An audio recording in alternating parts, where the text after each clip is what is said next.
Eagle 95.1 WUPN Paradise, Sault Ste. Marie. It's time for The Game. Eagle 95.1 proudly brings you The Game, the Twin Sault's only regional and national sports show. For the next hour, we'll get an in-depth look at sports in the Eastern Upper Peninsula and Algoma region and hear from coaches and players involved in The Game.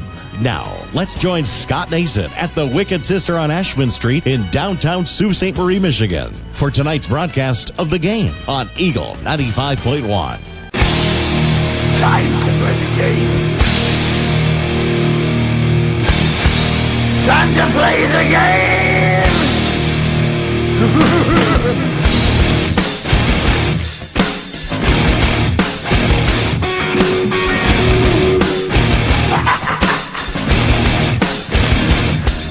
It's all about the game, and how you play it. All about control, and if you can take it, all about your debt. And if you can pay it, it's all about pay. And who's gonna make it? Greetings and salutations, and welcome to The Game on Eagle 95.1. Also heard online at thegamesportshow.com. Scott Nason with you on this Monday night, June 10th, 2019. The Game on Monday night, sponsored by the Wicked Sister, located downtown Ashman Street, Sault Ste. Marie, Michigan.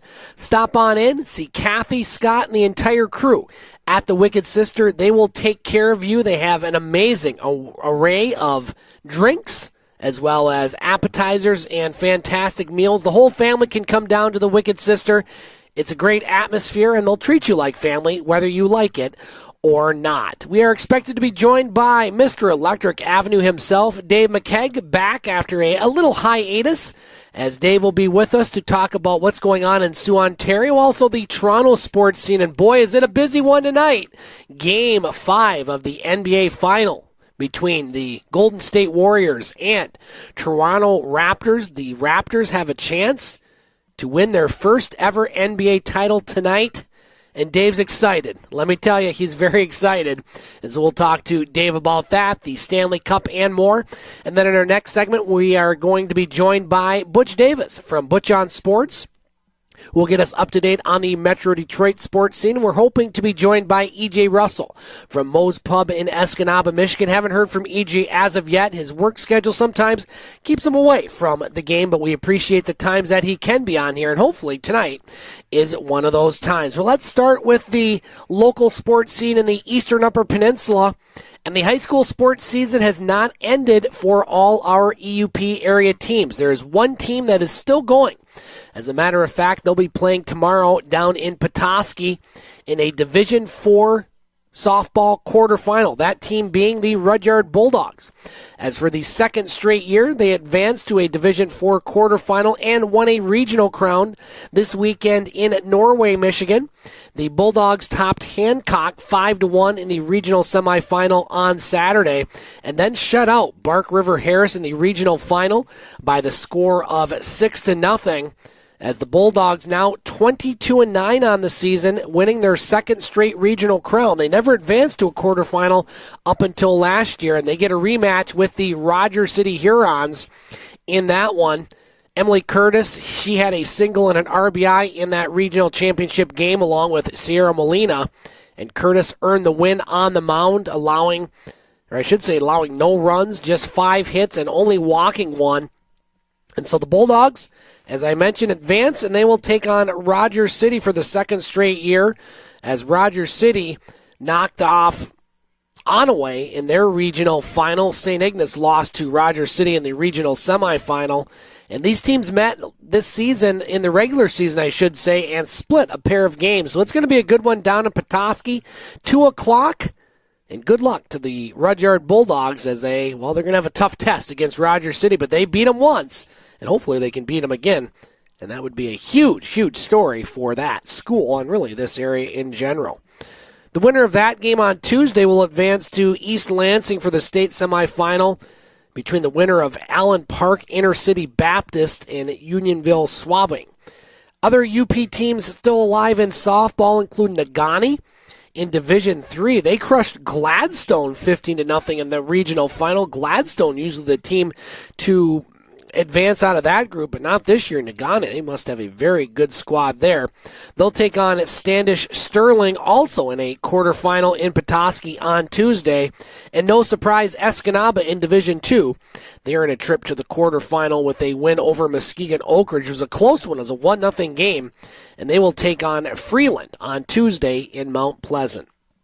The Pickford Cedarville Pirates, well, they lost their regional semifinal in Division 4 last Wednesday in Sheboygan as they fell to Indian River Inland Lakes by the score of 8-2. Indian River would fall to Norway in the regional final, and then they would lose to Gaylord St. Mary's in the super regional, or really the quarterfinal, what it was. And so PC Pirates, good year, and they'll have a lot of players back next year for that baseball squad. That Pickford team next year, football, baseball, basketball is going to be very good. So watch out for Pickford. They're looking to have a very good year next year, and they had a very good year this year as well. Other UP teams still alive, only one in baseball, Gladstone in Division 3. They earned a trip to East Lansing and the semifinals as they scored 4 runs in the final inning and topped Beaverton in their regional final 7-6, and they take on a very good Grosse Pointe Woods University Liggett team in the semifinals down in East Lansing this weekend. So good luck to that squad, and we'll see what happens there. Laker hockey, we didn't get a chance to talk about this over our last few weeks, but the Laker hockey schedule has been released for the 2019-2020 season. Consists of 28 conference games, 8 non-conference games, and 1 exhibition contest. The Lakers have a very interesting October schedule. They're at home against Merrimack October 5th and 6th. Now, I'm not sure if it's the first time they've been here, but if you remember, way back in 1988, the Lakers did beat Merrimack in their quarterfinal series and advanced to win their first ever national title. The Lakers will also have a non-conference home series during Great Lakes State Weekend against Denver, October 11th and 12th. Always a good team, and I don't know if Denver's ever come into town here. Maybe way back in the day, but it's been a long time for that. Then the Lakers will go on the road. They'll be at Michigan October 18th and 19th, and then Notre Dame October 25th and 26th. So Lakers are going to find out early how good their squad is, taking on 3 very good schools right there. For the month of November, the Lakers will start WCHA play. They'll play at home against Ferris State November 1st and 2nd. Then they'll be at Bemidji State the following weekend. Then they'll be at home against Michigan Tech November 15th and 16th. And then take on Bemidji State as well at home November 29th and 30th. They'll also be at Bowling Green in December. They'll go to Minnesota State, be at home against Bowling Green in December. And those are all conference games. The Lakers, no tournaments this year as far as, they were in the Great Lakes Invitational this past year, winning. And then the Lakers will resume its schedule in Alaska in January.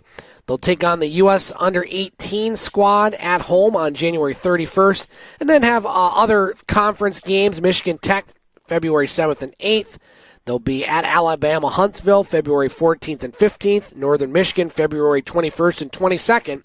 Then they'll be at Ferris State, February 28th and 29th. So that's just a little sneak peek at the Laker hockey schedule. And, well, coming off a very good year, they'll have some expectations, I think, going into next season. And we'll have to just see what happens there. But we are in the midst of a break as far as the local sports. Of course, Rudyard and their softball team, their season will end one way or another this week, hopefully down in East Lansing with the state championship. And then we have Legion baseball going on, and that's pretty much it as far as local sports before the high school season ramps up with high school football, volleyball, cross country, and Laker fall athletics in late August. So we're in about a 2-month gap as far as the heavy local sports, but still always a lot of sports to talk about here on the game. And we will do so tonight, next Monday, and throughout the summer, as we have not just this show on Monday nights, but also Dave's shows on Wednesday and Thursday night, and a brand new show, which we are going to talk about coming up next, as Dave McKeague may have been off a bit, but a lot of things going on as far as the Game Sports Show, especially in Soo Ontario, and Dave's going to come back and talk to us about that coming up next here on the Game, here on Eagle 95.1, also heard online, GameSportsShow.com.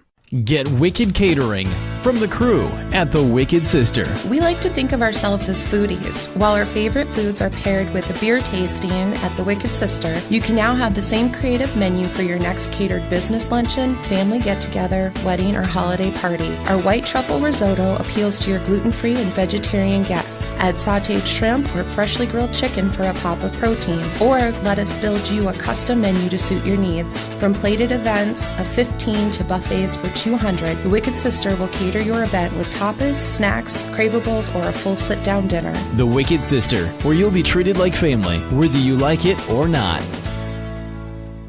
The Game Sports Show wants to thank its original home, partner, and sponsor since 2015, Sports Center Bar and Grill, named the Soo's best sports bar for 3 years in a row. Sports Center Bar and Grill is located on 624 Wellington Street West in Sault Ste. Marie, Ontario. Make sure to come on down to Sports Center to enjoy the great atmosphere with great cold beverages available, including those delicious Molson products. Don't forget about their famous 75-cent wing nights on Wednesdays. They're truly the best wings in town. Like and follow Sports Center on Facebook at Sports Center SSM. We look forward to seeing you today. Sports Center Bar and Grill, the Soo's best sports bar.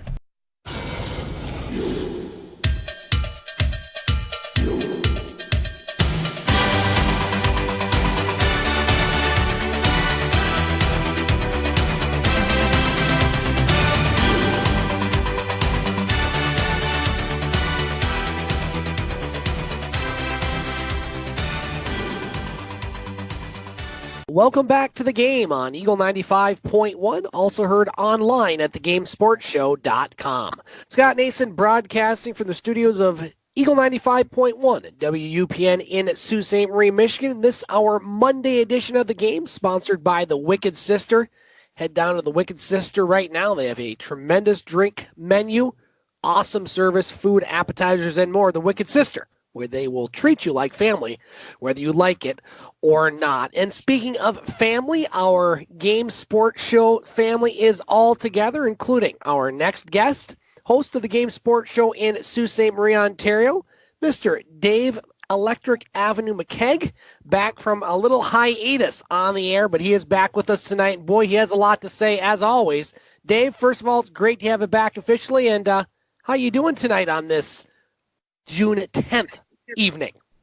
Oh, well, first off, the weather is all over the place. I can say that. So it's a chilly day, and I will say that too bad the sun's not up. But we've had a great weekend. Otherwise, it was a great weekend, especially locally with some stuff. So I'm excited to get into some things, Scotty, but happy to be back. You know, I missed you. I missed everybody here with the Game Sports Show family, the Eagle family, and we're all the places where we do the show at Northern, Sports Center, and the Wicked Sister. So I'm very happy to be back. I want to say thank you to the listeners for being patient with my absence, and also keeping patience with both Justin Heichel and Jamie Antonello, who did a great job hosting here in Soo, Ontario in my absence, as I had to deal with some personal stuff to get back to the way I want to be. Keep it simple there by saying it that way. So I'm very happy to be back in Adder tonight. Definitely lots to get to, Scotty. I hope you're doing well too, my friend. I am, Dave, and yeah, the weather, we got some real good weather over the last few days here in the Eastern Upper Peninsula and the Algoma region. Today, not so much. Cloudy, cool, temperatures around 50 degrees, and well, hey, it's middle of June, so why wouldn't it be? Dave, we have you just for this segment. We'll talk more about that in a moment. Let's get to some of the local stuff. I covered the Eastern Upper Peninsula sports scene in the last segment. Obviously, in Soo, Ontario, you have the Soo Sabrecats playing some football, and the varsity and junior varsity were both in action this weekend at home, and both got victories to remain undefeated. The Soo Steelers, they did fall at home this weekend in a close contest. So give us an update on those squads and some of the other things going on your neck of the woods in Soo, Ontario. See, Soo, Ontario, I'll start with obviously the Sabrecats. You know, the Sabrecats are off to a good start. You know, it goes without saying. And I remember saying the big thing with the Sabrecats this summer that Jamie really wanted to get into with his team was the team that he had and the ability to pull out wins. And that right now, the Soo Sabrecats, the joke was, and we did talk about this last Monday throughout the panel when Jamie was doing interviews, that when are we going to win a championship, right? And that was the big thing. And the people that the players, that I should say, that they have added to the team this year with the Sabrecats, you know, Brecken and different guys that they've added are definitely winners. They're definitely a team that is very, very impressive right now. And I can really see, Scotty, the practices that they're having this week, they still want the coaches, Matt Primo and Jamie Antonello, there's guys that are very big perfectionists. There's still some things that they want to work on that they were saying going into their next couple of games in the coming weeks. But again, this is an exciting team to get out to watch. They've done nothing but great so far this season. And to have a team like this with the Sabercats and see the development of these programs really stems from the great coaching from Matt Primo, Jamie Antonello, from the players that are a part of it, yes, but it also looks great on the high schools in the local area as well. And also just how competitive that Sault Ste. Marie truly is when it comes to football. You have, as I mentioned, the Sabercats, and you also have the Steelers. Steelers are also big fans of the show as well. They have a lot of players now that want to get back into football. If you look at the Steelers route, or if you want to look at the Sabercats, you got a lot of kids that have that recognition of the college level or a part of that college level. And to have the players that we do have, this team is definitely very special. And I got to say, Scotty, it's time for the Sabercats to get a championship here in town. Also, Steelers to try to keep that competitiveness to get back to being champions as well, and to have that respect in the community, because the fan support hasn't been as great as what it should have been in the past few years. It's not because the Sabercats are struggling, the Steelers are struggling. Sure, they didn't get to where they wanted to, but they weren't able to really bring as many players as they wanted to. They wanted to recruit more. They wanted to really enhance on the recruiting skills, and they did this year, and so far are showing on the field. Dave, a question I wanted to ask you is, obviously, on the Ontario side of the border, as far as local sports, hockey is the top dog. I don't think anybody's going to argue that over in Soo Ontario. On this side, it's kind of split as far as, the big local sports, hockey probably being the first, but you have, high school basketball, Lake State basketball, that's very good. And then, of course, you have high school football as well. My question to you is, what would you say is the second most popular sport over there as far as organizations and what people play? Is it football? We see a lot of football teams, especially this time of year when a lot of the other organizations are playing. But what would you say is the second most popular sport, in your opinion, in Soo Ontario? Wow, that is a very good question. Now, popularity, because stemming from the Sabercats, I'll say with that, they started the year 2-1, right? And the big win the other day with Brecken getting a couple of touchdowns, and just the athletes. I'm going to go that route with football. And people are going to wonder as to why, and I'm going to explain. Hockey is still the top dog, Scott, you're right. But I'm even going to say with that, we're not as big as it used to be here in Soo Ontario. It's not the same. It is 150% not the same because of, I remember being able to go to the Pee Wee, for example, when I get my skate shop at the Pro Shop, one of the sponsors of the Game Sports Show here, and I still go there regularly ever since Larry used to do my skates when I was a young lad. Now with Jeremy Paquin and his son really taking it over more. So I used to be able to go to the rink and just see. You wouldn't be able to get into the Pro Shop, let alone get a seat in the stands. Doesn't matter if you're watching the Pee Wees, if you're watching the Adams, if you're watching the novices, whatever you're watching, rep level, A level, B level, C level. Now there's a select level, there's a house level, and there's not as many levels. And it's not as passionate as it used to be, but hockey is still the big thing because of the Hounds, because of the Lakers, the Thunderbirds, the Eagles. Having those teams here really get the support still as much as they can. I wish the Thunderbirds got more support, but we don't have to jump into even more support because I've already kind of touched on that. So I will say, yes, Scotty, hockey is the top dog, but it is not as popular as it used to be, and I'm scared that unless we get the right people at the helm to really change the landscape of what hockey is here in Soo Ontario, and I'm not sure how big it is over at Soo Michigan. It seems like you guys have had the more of the similar or border, the same support consistently. You guys have the popularity with hockey, but you have good people running the organizations, in my opinion. Not saying people here are bad, not saying that, but I feel like it could be improved to get back to what Soo Ontario really is. I used to be able to go to the ranks, and whatever AAA team we had, we win games 9-0, no matter who they were. Blind River and Sudbury were our biggest rival. Sudbury gave us more of a fight, and Soo Michigan, we had games against them, but we weren't in the same regular league. So because of the Hockey Canada and U.S. hockey kind of government lines where we really didn't have a league together. So I wish I'd be able to compare Soo Ontario with Soo Michigan, because that'd be a great discussion to have. But again, just to kind of really tap off that is, yes, hockey is the most popular one, but it's definitely going down. but other sports are picking up. And that is basketball starting to pick up, and you got to give credit to the Raptors on that. They're going into Game 5 tonight. Things to win the championship. That really is what brings in the fans, right? Canada, the only team in Canada for basketball is the Toronto Raptors. The Vancouver Grizzlies are no more, right? So you have the one team that everyone's going to cheer on, and with them doing well, that's how you attract them. So basketball is definitely growing here in Soo Ontario, especially when you look at the Algoma University Thunderbirds. You know, you have baseball with the Soo Black Sox has always been so popular, and it's such a diamond in the rough. It's like it's that thing that people, it's that hidden gem. It's something that people don't know is as popular as what it is. But again, there's a thing that in the past 5 years has significantly went down in terms of popularity. When kids my age and my generation, I'd say we're not kids anymore, but when I was more in the young teens at 14 and under, Black Sox baseball, we had multiple teams. We were successful winning tournaments. A lot of hockey players played baseball to have that summer sport. And the same thing goes for soccer. But men's league baseball, men's league soccer, men's league hockey, those are so popular because my generation is in them in terms of the early 20s, late 20s, early 30s, late 30s, and early 40s to a point. They have a lot of 50 and over leagues as well.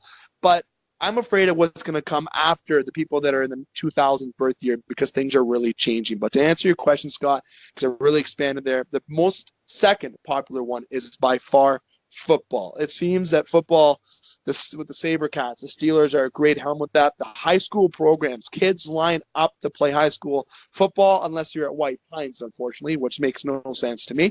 But again, it's definitely the football area right now, I'll have to say. But watch out because basketball is coming up, and I have a fear that one day that will triumph over football. But I can never see hockey getting taken over, but things are definitely inconsistent here in Soo Ontario. I would say, Dave, that, and let's transition to our next subject and open it up to the professional scene. Obviously, a big night over in Soo Ontario, Toronto, and really the entire country of Canada because a Toronto team, at least a non-CFL team, and I don't even know if the CFL team's won since then, has not won a championship since 1993 with the Toronto Blue Jays. The Maple Leafs have not won, as we've talked about many times, since 1967, and the Toronto Raptors have a chance to win the NBA title tonight at home as they take on Golden State around 9 o'clock. We're recording this around 6 o'clock tonight. Kevin Durant scheduled to be dressed and potentially play for the Golden State Warriors. And, well, the Warriors need him right now. The Toronto Raptors go out to Golden State in Oakland, and they took it too. An undermanned Golden State squad, but you can't take away what Toronto has done and the way this team has just gotten better and better. And Dave, we've seen a lot. We're going to talk more about this with you and then later on with Butch and EJ, who will join us tonight. I just got a text from him about, the sport of basketball and growing in Canada and bandwagon fans. And we'll talk more about that. But you know what?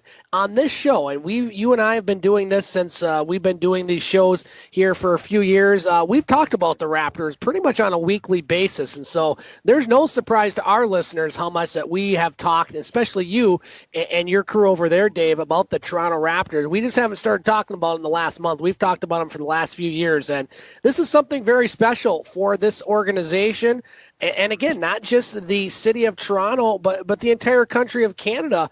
Ironically, around this time, people are always thinking about the Stanley Cup and how a Canadian team hasn't won since.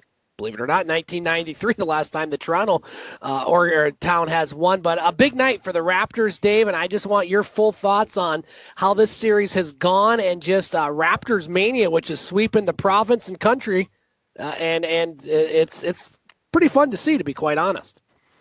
Oh, it definitely is, Scotty. Now, I mean to jump in because people don't think of this way, but the Argonauts have won 04, 07, and 2012 and 2017, but we don't.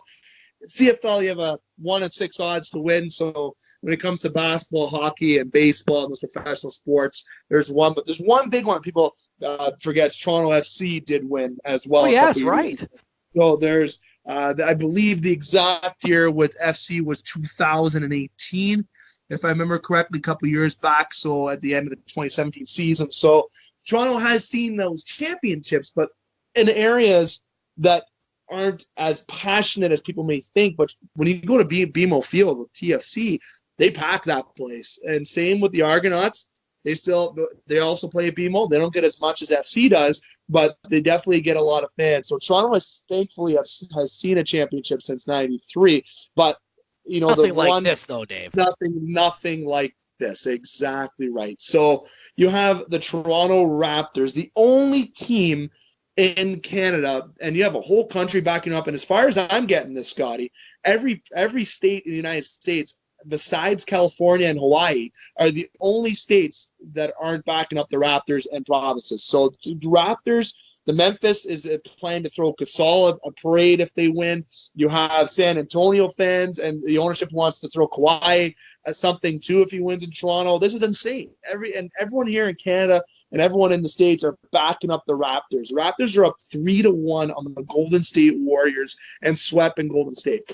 Now, yes, they didn't have Kevin Durant in there, who's won MVP. He's Kevin Durant. I've voiced much of my displeasure about Kevin Durant on the show, and I would love for him to be beaten tonight because it would just put a stamp on everything. But now the excuse train can go away. Listen, the Golden State fans, they have Draymond Green. You got Bogut. You got Klay Thompson. You had Steph Curry. Klay only missed one game, so it wasn't two.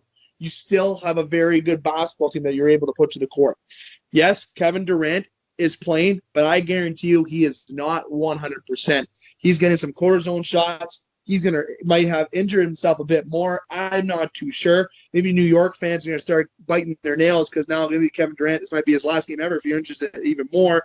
So I think when it comes to going back to what you're saying about Canada, Scotty, I've never seen this in my life for Canada. Now, when I saw the Raptors defeat the Bucks in the conference finals, I almost teared up when I said the Toronto Raptors are Eastern Conference champions. I've never heard of that. I was pinching myself. No Toronto team in terms of basketball and hockey have come close to this in recent years. At least haven't made the Cup final since '67, since they've won it last.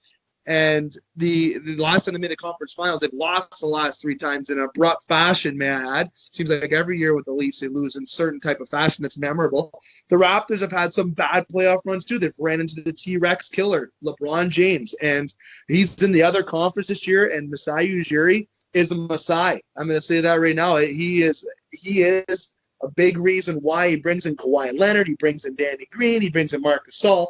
And Danny Green, which is scary. This team's winning, and even Danny Green's not hitting the threes like he should. So I truly think Toronto has a better team than Golden State, even with Kevin Durant in that lineup. I really don't care what anybody says. Golden State's time is up now. It's done. It's Canada's time. Where's our time to have, right? And Canada is absolute uproar right now. And it's amazing to see. Here in Soo, Ontario, we have Jurassic Park, Sault Ste. Marie tonight as well. There's Jurassic Parks throughout the entirety of Ontario and in Canada, as shown on television. And I'll be attending Jurassic Park a little bit later today as the tip-off is at 9 o'clock. Scotty, Canada has not seen this, and everyone is in an outrage. If they win, I would not be scared, or I would not be surprised, if they made this a national holiday, if the Raptors win, okay? If they made this a national holiday, okay? And especially when the Leafs win, I guarantee you, I will bet you one paycheck, because I don't have that much money to throw around, so I can only bet one paycheck, that if the Leafs win the Cup, there will be a holiday for that. That's how big this is. And the Raptors, it's been great to see. I'm so excited, but again, I'm a Toronto fan, so I know that it's not over, and I don't even care if they're up by 20 points with 2 seconds left. It's not over until that final buzzer if you're a Toronto fan, because anything could happen. And even in that kind of circumstance, that seems a little bit extreme for me to say if they're up by 20 points, 2 seconds left. But I have enough PTSD with terms of being a Toronto fan that it's not over until that buzzer goes. And right now, the Raptors are ready. I'd be shocked if they didn't win tonight. I think the momentum's riding there. I don't care if Kevin Durant's healthy, plays, not plays. The Raptors are playing some unreal basketball. They have the whole country and most of the United States backing them up. They want to win. They're feeding off that energy, and this is something special for Canadian basketball fans, just Canadian sport fans to see, because this is a moment, an historic moment, and we haven't celebrated a championship like this besides the Argonauts and TFC, which all the credit to them. I'm not taking that away from them. But in terms of the 3 big sports in Toronto are baseball, hockey, and basketball, mostly hockey, obviously, but those are the 3 sports that people are really keen on in Canada and have really stemmed the popularity on. And it would be absolutely special for Canadian fans to really see and witness a championship tonight. Yeah, it's going to be interesting, Dave. I've had a chance to watch most of the series, and obviously pulling for the Toronto Raptors being the more local team. But I just like the way that team plays basketball, and obviously you can't say enough about Kawhi Leonard. I mean, this guy is getting the notoriety he deserves as one of the best players in the league. And Detroit Pistons fans, no, they're kind of bummed right now. They have the 15th pick. Kawhi Leonard was a 15th pick, as well as Giannis. So there may be hope out there for Pistons fans, but we're not worried about them tonight. We're worried about this game. Durant coming back again. I like what you said, Dave. Are we going to get the Kevin Durant that's going to come out and say, you know who I am? I'm Kevin Durant. You know me. Well, you know what? It's easy to say that. It's another thing if you haven't played for a month and to go right out there and have to make an impact. And I just think Toronto is playing too good a basketball right now to even have him thrown in the mix. And, will they win tonight? I don't know. But, boy, it's going to take a lot for Golden State to take 3 straight off this team, and that's what they'd have to do. And that's really tough. Cleveland did it a couple years ago against Golden State, but to come back from 3-1, especially when 2 of those games are on the road, is really tough. And Golden State's really against it, and it's a great story, for the country of Canada being so close and not Canadian. Hey, basketball was invented by a Canadian, by the way, and Dr. James Naismith. But it's a nice story and a surprise. Although Dave, you've been very high on the Raptors here. I don't know a lot of people that have picked them at least to beat Golden State, but you're just a few hours away, and yeah, this is a really big night, like you said, in the country of Canada. And it's one of those things that we've seen in this country, but maybe not a lasting effect when we've had a couple Southern teams win a Stanley Cup in Tampa Bay and Carolina. We've seen it recently with Nashville and how those communities have embraced the sport, but that's more of just a regional or, a state or a city. This is an entire country of Canada that is really looking at basketball maybe in a different way, and the potential that this could have, in my opinion, that would when bump up the local sports, and where you could see Canada maybe being more of a player at the international level. Obviously, when you look at the FIBA World Championship, the Olympics, the Canadians are there, but usually never a threat. This has a potential, maybe, Dave, as a tipping point for really Canada and basketball never to be the one sport, mind you. That's always going to be hockey, but very solid 2 sports. So this victory by Toronto, which potentially is hours away, could really transform the sport in Canada, don't you think? Absolutely. And it even goes back to when Vince Carter, and I have my 1998 edition of my Vince Carter jersey out right now. Nice. Where Go ahead. I apologize there for that little phone issue. But putting on the jersey, weren't you? That's exactly what I was doing.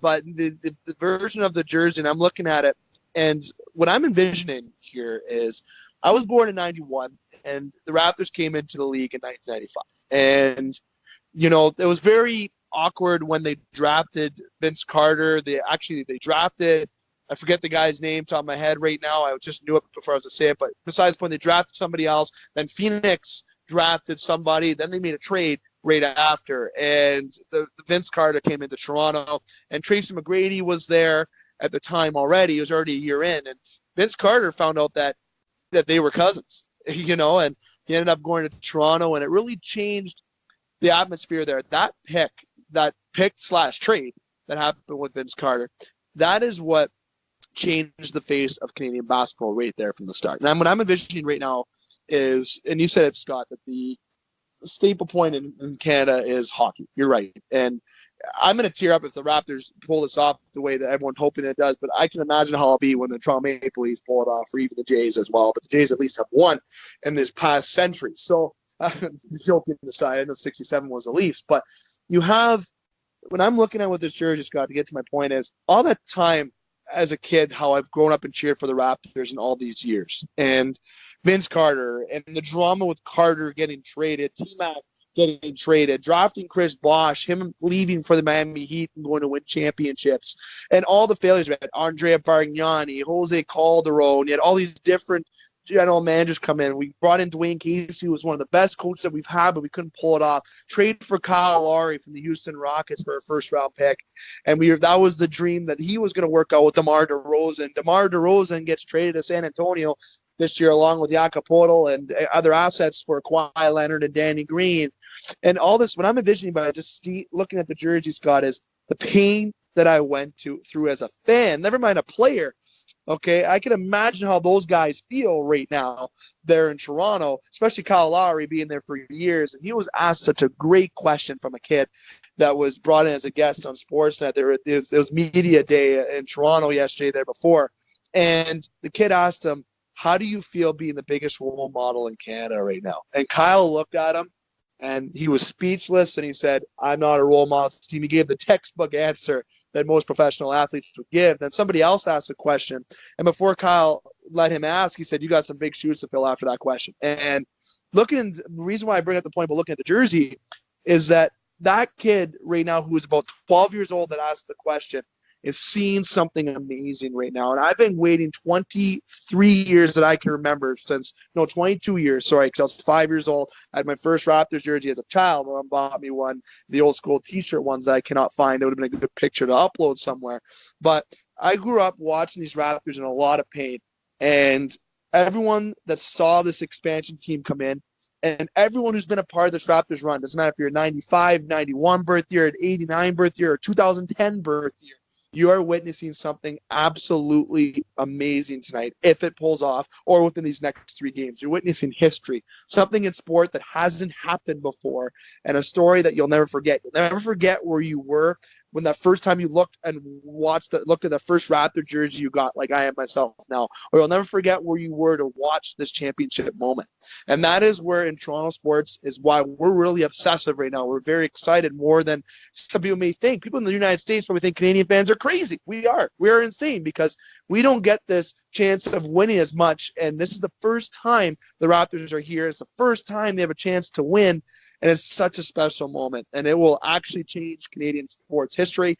It will rewrite basketball in Canada. It will make basketball even more popular in Canada. And it might even bring in, Scotty, something bring up interesting, that in Canada, maybe it will bring back some more teams in Canada. They're seeing the support right now. I love how the Raptors are the only team in Canada. Trust me, I hope that stays the same way for a long time. But you know what?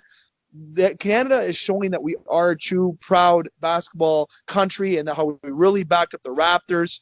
You know what? Maybe there will be future expansion to Vancouver. It comes back, or maybe Montreal gets a team. Maybe Calgary, maybe Edmonton. Maybe something happens where one team or another expansion happens, and that's where it starts. Raptors win. More kids get involved. The sports grow. More adults get involved in coaching. The sports program enhances. The fans keep coming to the games. Raptors keep winning. Sport expands in Canada, and then that's where it will be a big point, is just by winning today. Dave McKeag joining us on the game. Again, Game 5 NBA Finals tonight. And Dave and his merry band of gentlemen will be talking more about that on the Game Sports Show in Soo, Ontario later this week. We'll be joined by Butch Davis coming up in our next segment from Butch on Sports. And then EJ Russell will be joining us from Moe's Pub in Escanaba coming up on the game. Dave, let's transition to the Stanley Cup Finals. And, well, St. Louis thought that maybe it was their time last night, and boy, did they lay an egg against the Boston Bruins as they fell in Game 6 at home by the score of, 5-1? I don't even remember what it was, but it was such a blowout, a very disappointing game for the St. Louis Blues. The power play that was pretty potent, to say the least, in the series did not do well, and now Boston has another Game 7 at home, and this one on Wednesday, winner take all.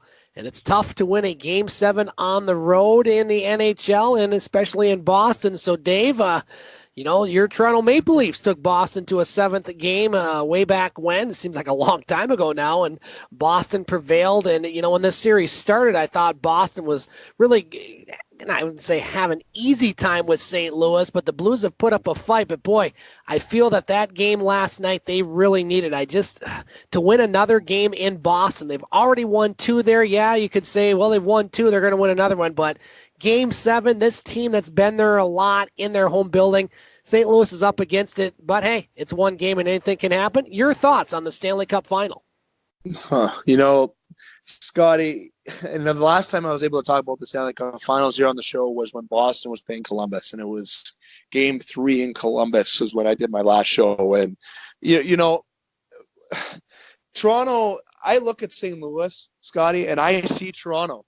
And Jim Houston said the same thing yesterday here on the CBC network. I know you guys get the doc on the American side, who's fantastic, by the way. But yes, you have Jim Houston, who's a pretty big voice here in Canada, obviously, right? It's big. He's a legend, much like Bob Cole is, and, you know, just hearing Joe Bowen, friend of the show, Joe Bowen. But Jim said it good last night, and he brought up a lot about the Leafs last night for some reason. It's like he knew every Leaf fan was watching, because every Leaf fan probably was watching. And the reason why was because we wanted St. Louis to win. We wanted to hear Gloria, which is a fantastic victory song, by the way. But we would have saw Boston lose. So trust me, every Leaf fan was keeping tabs and watching that game more than ever yesterday, because every Leaf fan will deny it and say that, oh, Toronto could have been in the Cup Finals. Leaf fans are saying that, but I'm going to put perspective in them right now and say we don't know if we would have been. Columbus may have beaten us.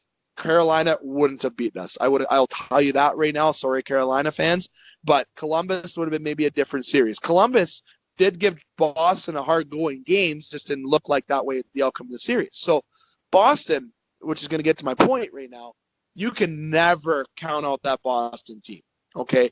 And Jim Houston said it perfectly. He brought up Carl Gunnison and Bozak, being former Leafs, and Alex Steen. He brought up all these former Leafs for some reason, like it wouldn't pee us off as Toronto fans. But you have the point that he said, does St. Louis consider this like the Leafs as an opportunity missed? And that was a good point. You basically just said that yourself, Scotty, and that they looked at it, was that the chance? Was that the missed opportunity that St. Louis had? Because it's the same situation, Scotty. Toronto won 2 in Boston before going back for Game 7. They had a chance to close it in Game 6 in Toronto, much like St. Louis had a chance to close it in St. Louis. They didn't do it. And it just didn't. It was almost the same score. I believe it was 3 or 4-1 that Boston won in Game 6 against Toronto, and they got an empty netter. I think it was 4-1 if I remember correctly. But Toronto had a strong start in that game. They scored in Game 6, and then Boston took over. St. Louis had a strong start, didn't score, but then as soon as they got that power play goal, Marchand, that 5-on-3, it just sucked the energy right out of that building. And it's like Jim Houston said last night, it was a missed opportunity. Is exactly what it was. And I'm sorry, I loved, one thing that I loved, though, was how the fans said, let's go Blues, and they're chanting, we want Cup. They were still chanting that at the end of the game. Now, if you're a Toronto fan, I think we would have gotten booed off the ice and thrown something on the ice and then left the rink, because that's how Canadians are. But I love the support and the classiness of the St. Louis fans, especially how Brett Hall is really into it. I love it how he has probably 12 beer before he goes up and yells on the microphone. Yeah, I think he was drunk last night, to say the least. Oh, man, he had rosy cheeks.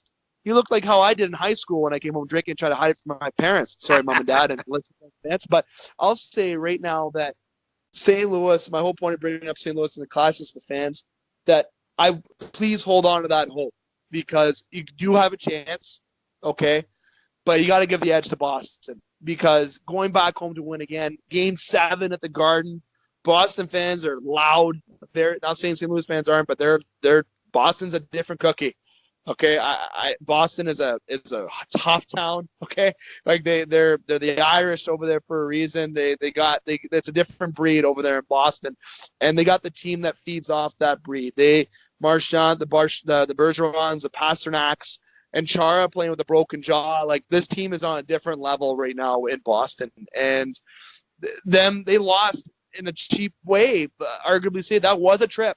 Bozak school, like when they scored that goal, when Perron got the winning goal, that was a trip on Achari by Bozak. It truly was. And the hockey gods, sorry to sound like Don Cherry, but are a thing. And things are going to work out the way they should. But you know what? St. Louis, if they play the game to not try to match Boston's aggressiveness, they could win this hockey game. Okay? They need to be what Toronto didn't do. Toronto, number one, had no defense, which St. Louis does have some defense, so they have maybe a little bit of a chance. I just think Toronto has the edge in goal. Sorry, Jordan Binnington. I think Freddie is still better than Binnington despite his impressive playoff run and season. St. Louis needs to go into Boston and shut up that crowd early if they want to win this game. Because, Scotty, like you just said, to get to my point here, that it was a missed opportunity in St. Louis, and it's going to be very difficult to win in Boston for a third time. And if they do pull it off, wow, I'll be one happy hockey fan. I'll be excited to see another different team get actually put on the cup, especially since it's against Boston. But if they're going to do it, they need to be smart. But Boston is a complete different cookie, and it's going to be very, very tough for St. Louis to do it. And Boston has the momentum going back to the Garden. Dave, let's move on quickly here. Not much to talk about as far as the Tigers and the Blue Jays. We'll talk about the Tigers with Butch. The Toronto Blue Jays 23-42, 17 and a half games out. The Tigers 24-38, 18 games out in the Central. What's going on with the Jays there, Dave? Obviously, Vlad Guerrero, that was pretty exciting, and I think they opened the roof a couple weeks ago. Other than that, that's pretty much all there is to say about the Blue Jays, isn't it? Oh, that's definitely basically all you could say about the Blue Jays. You have right now Vlad Jr., who's the future of that team, Biggio, who's a part of that as well. You have obviously good young bullpen with a lot of young guys in there. Bo Bichette, who's still recovering from his ankle injury. But you have a young, promising future with the Jays. And they drafted Holiday's son in the 32nd round, which I had to give a thumbs up to the Jays for doing that, for drafting him in the draft. They drafted some big pitchers in the first and second round that are impressive. The whole point of me bringing all this up with Vlad and all the young guys, because the future is extremely bright with this team. I will say that.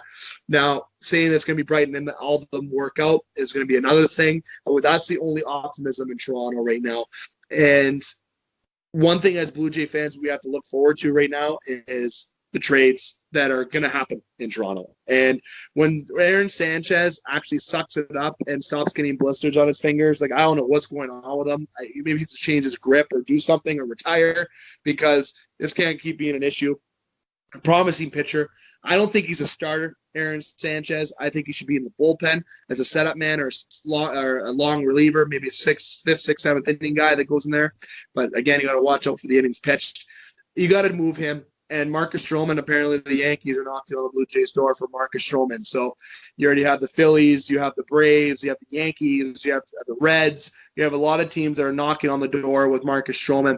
So there's no optimism in Toronto right now. We're not making the playoffs. We're not making the World Series. We're not going to win anything anytime soon. We need to bring forth the optimism that we have a very good young team and that we are going to be a successful team within the next handful of years. And I think this team will be a World Series team contender in the next 5 years. That's my prediction. I'll say 5. 3 is a little bit too light, I think, in my opinion, but the optimism in the beginning is 3. But I want to be a realist Toronto fan and say 5, because you got to give it a couple of years on the years that were predicted. So I'll say that right now, just enjoy some of the young talents coming up. Enjoy some of this GM mode trading that you would see in video games. And just get out and still support the Jays and still watch the games. I still do. It sucks. They're brutal. Like, I get it. It's not fun. But you still got to support this team. It all veers back, Scotty, to what you and I were talking about with the bandwagon. I've seen this team suck every year until the last couple of years when they had Troy Tulowitzki and David Price and Josh Donaldson. I went through a lot of rough years those couple of years. So, eventually we'll get back to those glory days, and we have the right guys coming up. But wow, they're horrible to watch, Scotty. It's like watching Petri a lot. And when the only time you get excited is when Vlad's at bat or when Biggio is at bat. You have a lot of good youth coming up there. So let's just enjoy that as Blue Jays fans. Dave, we're going to let you go a little early here for the round table. We do have a bit of time now, and I wanted to make sure to save enough time, first of all, for your thumbs up and thumbs down, and a big announcement for the Game Sports Show in general. So, Dave, let's get to your thumbs up and thumbs down first, and then want you to break some news as far as future broadcasts and a different look, if you will, for the Game Sports Show, and for all of us. So first of all, what are your thumbs up and thumbs down for the week? First off, I'll say thumbs up. I'm going to start with a thumbs up of pure optimism here, and I wish I would have talked about it more as my dog barks in the background here. I don't know if listeners heard that, but besides the sounds like another show. We thumbs up I want to say is to the Michael Doan charity golf tournament that occurred this past weekend at Silver Creek. It was the second annual. I got to say thanks to Jamie Henderson, Mickey Sotoretto, and James Dallaire, and to the Michael Doan family, as Michael Doan's sister actually made a surprise appearance to surprise Mike's dad. And to have the whole family with Nancy, Eli, Mike Sr., and everyone on hand, and all the people, all the teams that we had, including myself, we actually finished in the top 10 in the score. I don't know how I pitched. Wow, here I'm talking baseball, but I had one of the best golf games of my life there. It just seemed like it was a beautiful day. It was sunny, great turnout. They had over $18,000 donated to the bursary fund for Michael Doan, and they're going to be announcing the winner of the bursary fund this week. I believe is what Mike Flamia had to mention, but we have to give Mike a little shout out as well. Thank you for everything that he did. It was a great turnout with everything with the Michael Doan tournament, all the people that were involved. And since it was sunny, the beers were nice and cold. I was able to not fall on the ground or stutter step. I was able to still play golf and survive the 30-degree Celsius weather and have a good golf game as did everybody. And it was great to see everyone who played with Mike, friends with Mike, and everyone who was just involved and cared about what Mike has done. And it was just great. So I want to give them a little shout out there, as the tournament was just a great turnout. And obviously the second thumbs up, I'm going to go without saying here, the Toronto Raptors. It's quite obvious where I'm going to go with that. The Raptors right now playing for the championship tonight, 9 o'clock tip-off. You have Sault Ste. Marie, Jurassic Park. You have all these Jurassic Parks in Canada going off. Sports Center will be also a place to be stopping into tonight, hopefully also for an after-party win, despite me getting back to work at the hospital tomorrow at 8 o'clock in the morning. I might have to behave a little bit more tonight. So, but it'll be very exciting to see hopefully the Raptors pull off a W. And for thumbs down, I have to just say that I actually have no negative points or thumbs down. I just have to give a thumbs down in general to the Boston Bruins forcing a Game 7.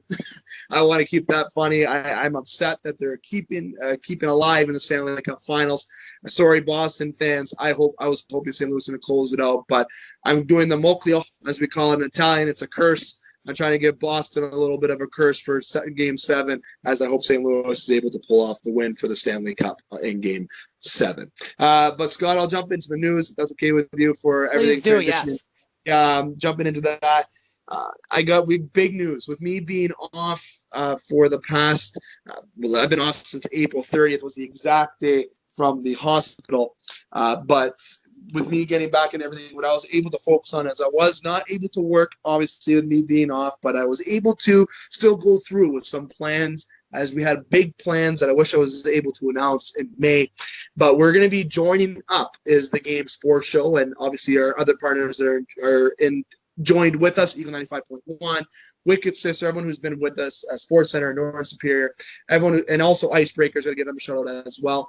But all of our partners, we're going to be joined with Soo Online and on TV. We're going to be on television for our show, and you can look at Soo Online on Facebook. We're going to have the official announcement and article this week. It's going to be on Wednesday or Thursday. Unsure to when Soo Online is going to put that on by their producers, but we're going to be on starting June 18th, and the time slot that we're going to be having is at 6 o'clock is when you're going to be able to catch myself and also Scott Nason every second week, along with our staff with Justin Heichel, along with Craig Hartsburg will be doing some casual appearances as well. And new member of the show, Brendan Brooks. Everyone knows he's been a guest on the show, but he's a former professional hockey player, has a lot of different sports perspectives. He will be joining the staff on the Game Sports Show. And obviously with EJ and Butch, I'd like to bring them on for some recordings on the TV side as well through Skype. We can definitely do that with the TV portion, but we're going to be having half-hour shows throughout the entirety of the summer on Soo Online at 6 o'clock is the plan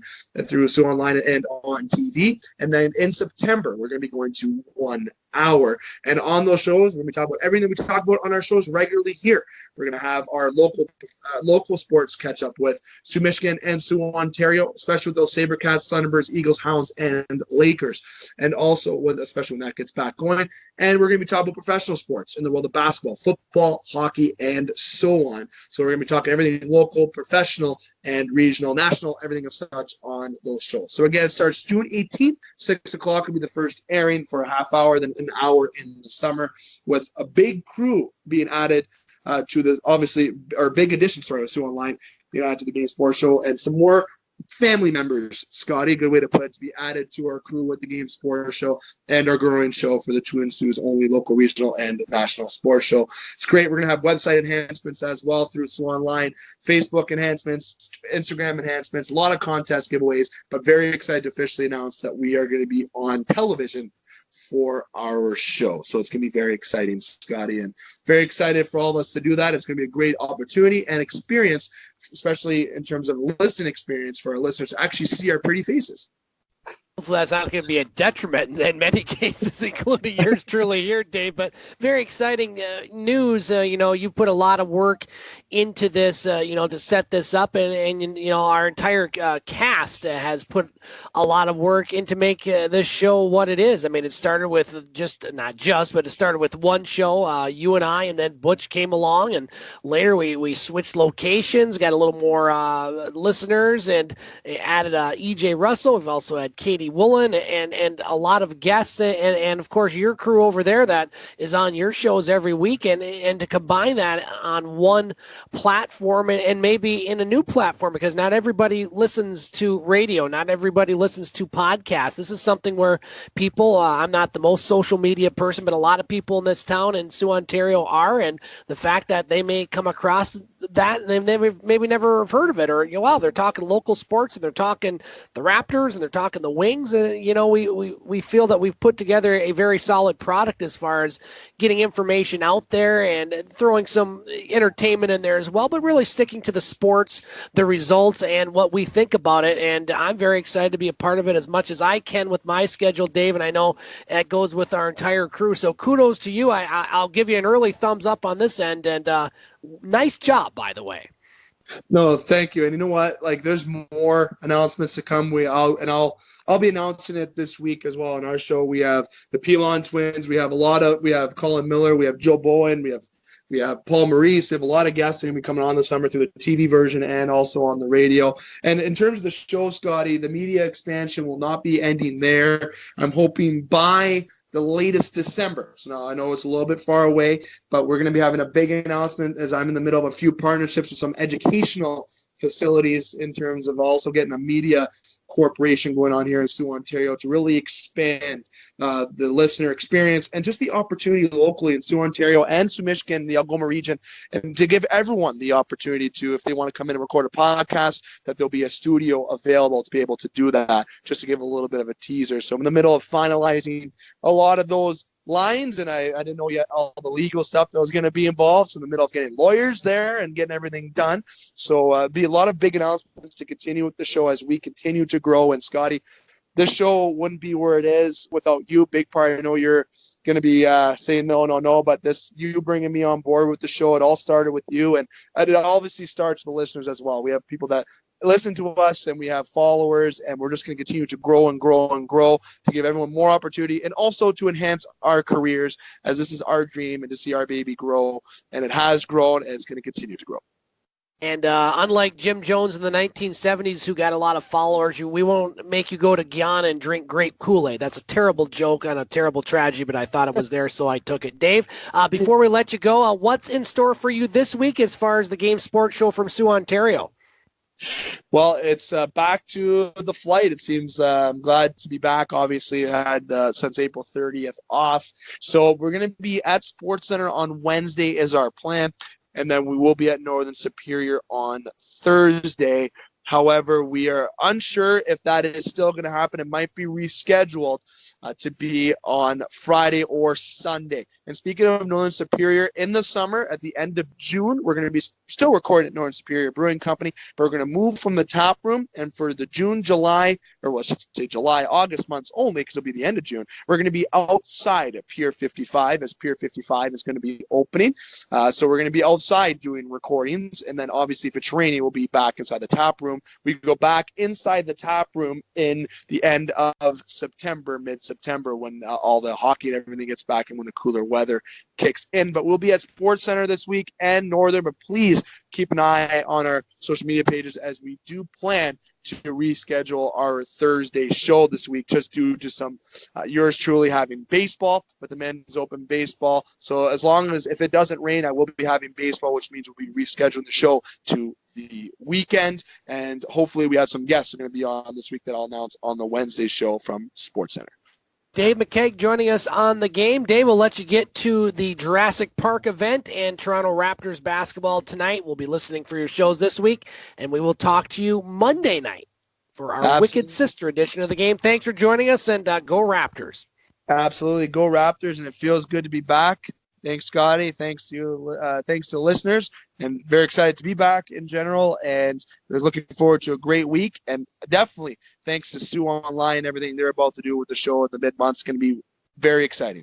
Absolutely. Dave McKeag joining us on the game. We come back, we'll talk to our next guest and contributor, Butch Davis from Butch on Sports, who will get us up to date on the Metro Detroit sports scene and more.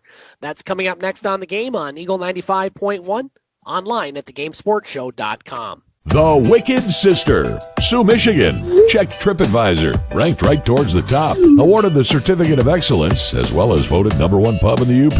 The Wicked Sister has managed to create a casual menu that offers unique, creative, and sometimes healthy offerings that rivals menu selections of any big city. Burgers and starters, snacks and shareables, soups and salads, sandwiches and tapas. On Ashman Street, Soo, Michigan. Welcome to the Wicked Sister, where you'll be treated like family, whether you like it or not. The Game Sports Show is pleased to shout out a partner, additional home, and sponsor to Northern Superior Brewing Company, located on 50 Pym Street in Sault Ste. Marie, Ontario. Northern Superior Brewing Company having a strong presence locally with many beers to offer. With much involvement in the community of Sault Ste. Marie, Northern has a sport and friendly-like atmosphere within its tap room, and during the summer months, it is a must to visit Pier 55 to enjoy some delicious food, amazing view of the water, and view of the Bush Pulling Museum right on the cusp of the Hub Trail, and of course, all of that down with a delicious brew from Northern Superior. Northern Superior Brewing Company. It's a northern thing.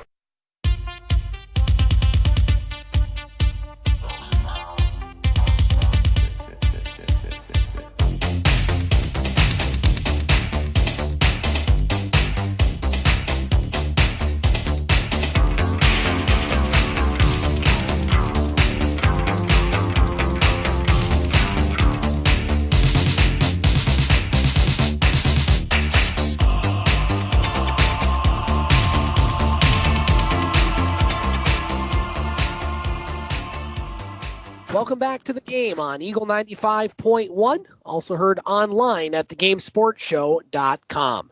Scott Nason broadcasting from the studios of Eagle 95.1 in downtown Sault Ste. Marie, Michigan. Want to thank our last guest and contributor, Dave McKeag, for joining us. Dave had to leave a little bit early tonight to get to a Raptors viewing party, even though the game's at 9 o'clock and we're just at 6:40. But, hey, Dave, long time to prepare, so we're happy to have him back on board on the game, as we are happy to have this gentleman on board. Once again this week, Butch Davis from the show Butch on Sports, which you can hear on his podcast page, Simply Butch 2. That's TOO.podomatic.com. You can also find him on Facebook.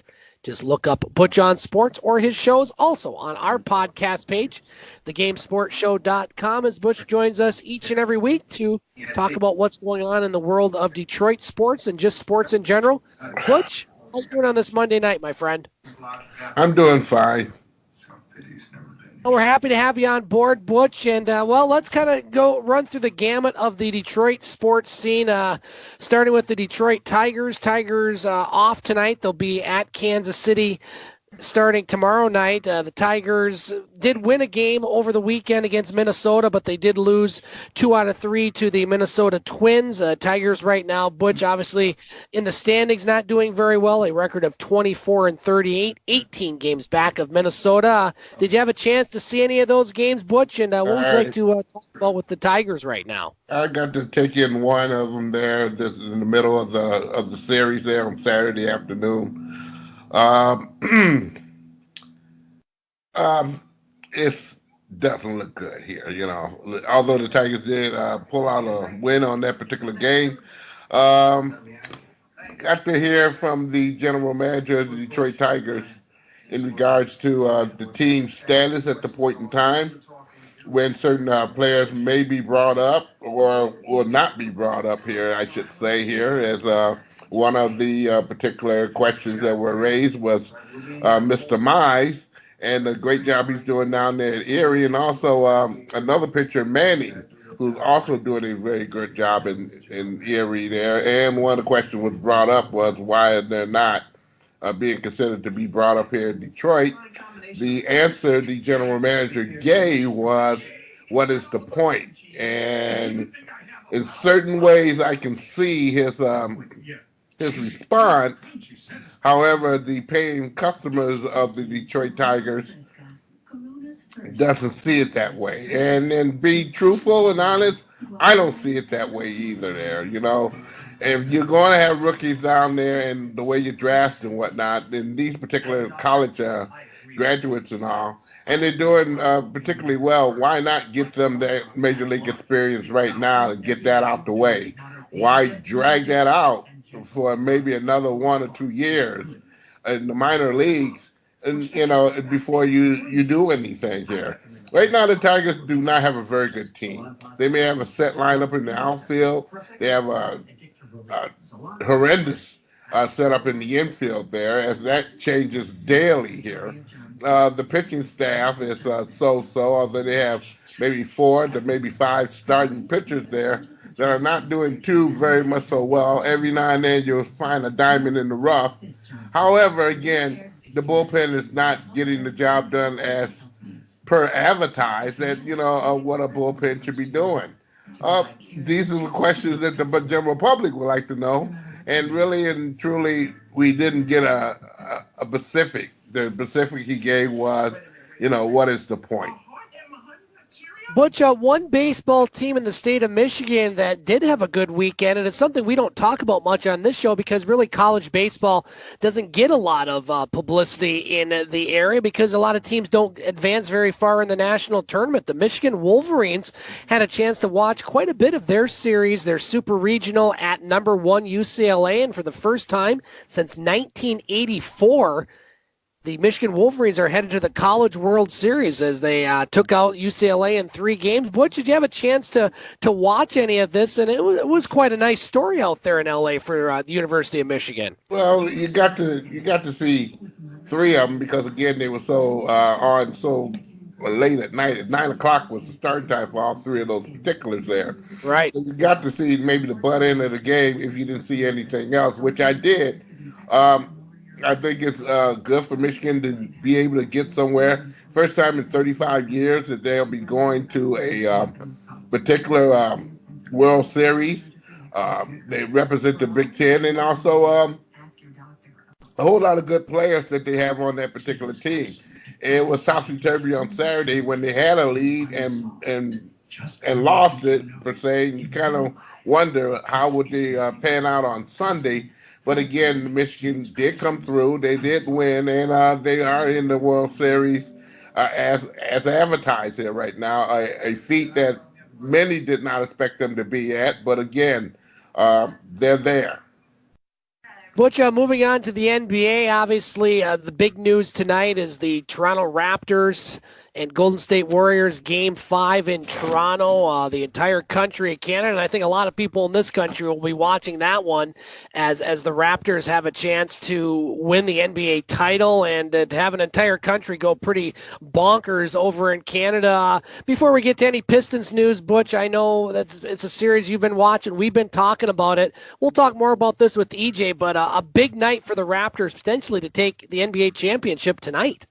It could be, but again, I guess the wait and see particular answer that many are looking at is Kevin Durant, and will he be playing tonight? Now, there's officials saying that he is questionable at this point in time, and he did practice for 1/2 an hour before they sent him straight back to the hotel. But again, we have a very good idea that they're going to try him out on the floor tonight. if nothing more but a decoy there to try to help the Golden State Warriors try to, achieve a victory right now. As far as those viewing parties are concerned, there is one right across the pond here in River, I should say, Detroit River in Windsor, Ontario.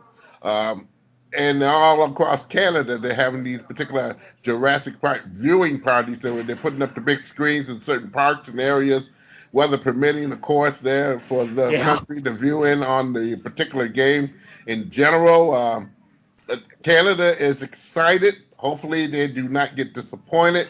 The good thing for the Raptors is, if they blow it tonight, is a great chance that they'll be able to come back and capture this thing here.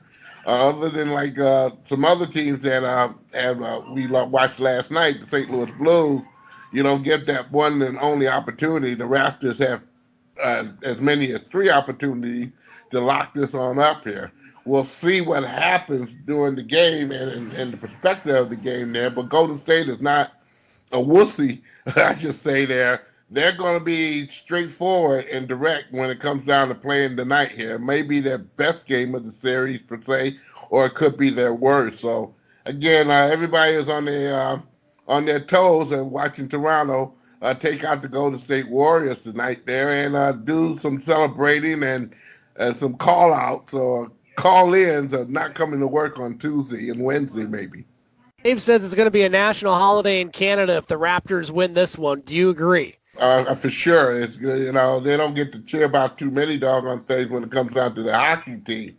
So this is the next best thing here when it comes down to Toronto. As you know, they only have one team there, and the NBA has no plans on expanding up in Canada per se there. So this is their one and only shot here in the many years that they have been in the league, which I think is 24, that they will be able to shine and say the NBA championship is outside of the United States.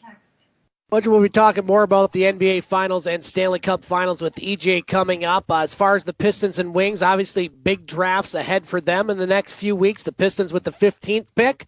Kawhi Leonard was a 15th pick, as was Giannis.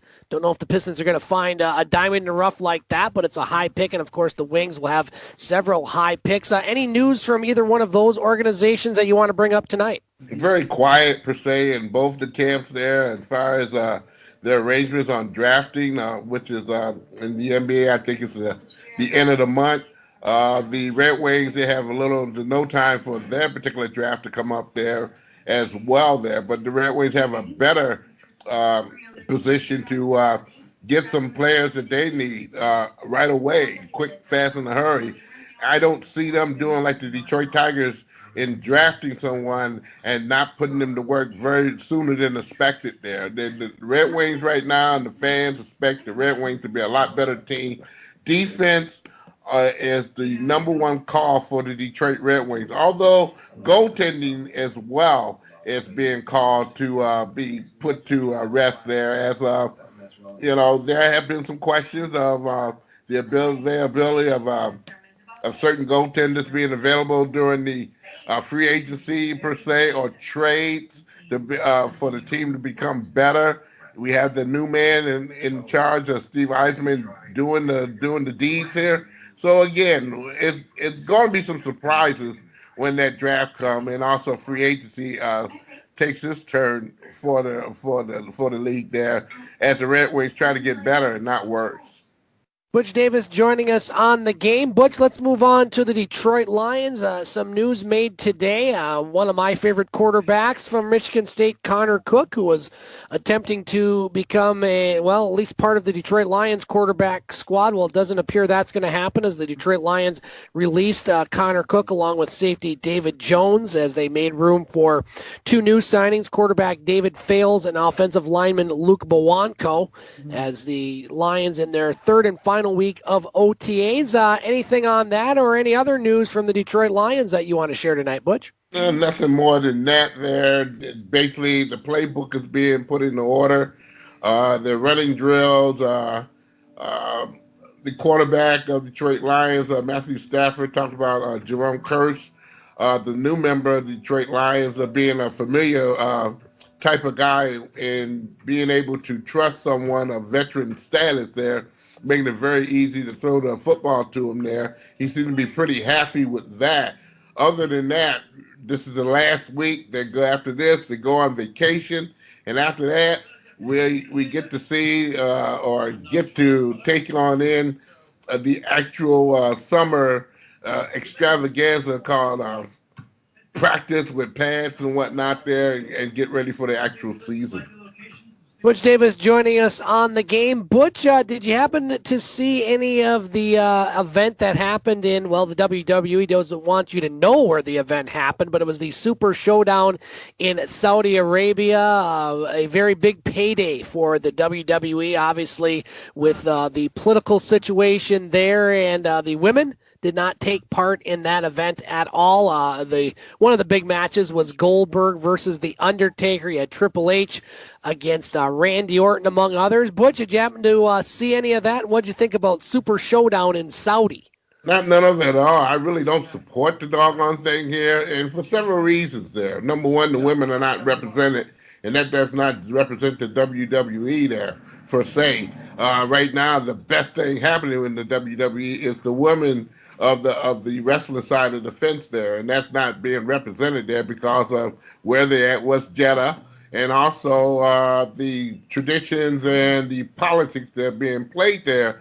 I didn't hear too much occurring from many people that I know are big wrestling fans. They kind of shut it off there because of those particulars there. One of them is a journalist of 18 years of age being put to the strings in court in Jeddah there, and a lot of people just don't like that at all. And again, many, including the women per se, there's a lot of women out here who watch the WWE on a regular basis. And the first ones to buy tickets, of course, SmackDown will be here on the 6th of August for everyone to see and enjoy there. Did not care for how the WWE, which they got paid a heck of a lot of money. What I understand also was the Goldberg Undertaker match was not what really people wanted to see, as it was, most of people in the papers called it a big failure. Okay, when I read Forbes News, who does a lot of good work when it comes down to covering the WWE, said in their words that particular match was a failure. I was the same way, Butch. I didn't watch any, or I did see the results, and with the situation in Saudi Arabia, obviously with women's rights, many of them not having it. It's a payday for the WWE, but it's something that I just ignore, and I think for the most part the WWE does, because I don't think any titles changed hands, and really as far as storylines, not much has changed as well. Butch, got about 5 minutes left before we take our next break and have EJ Russell join us.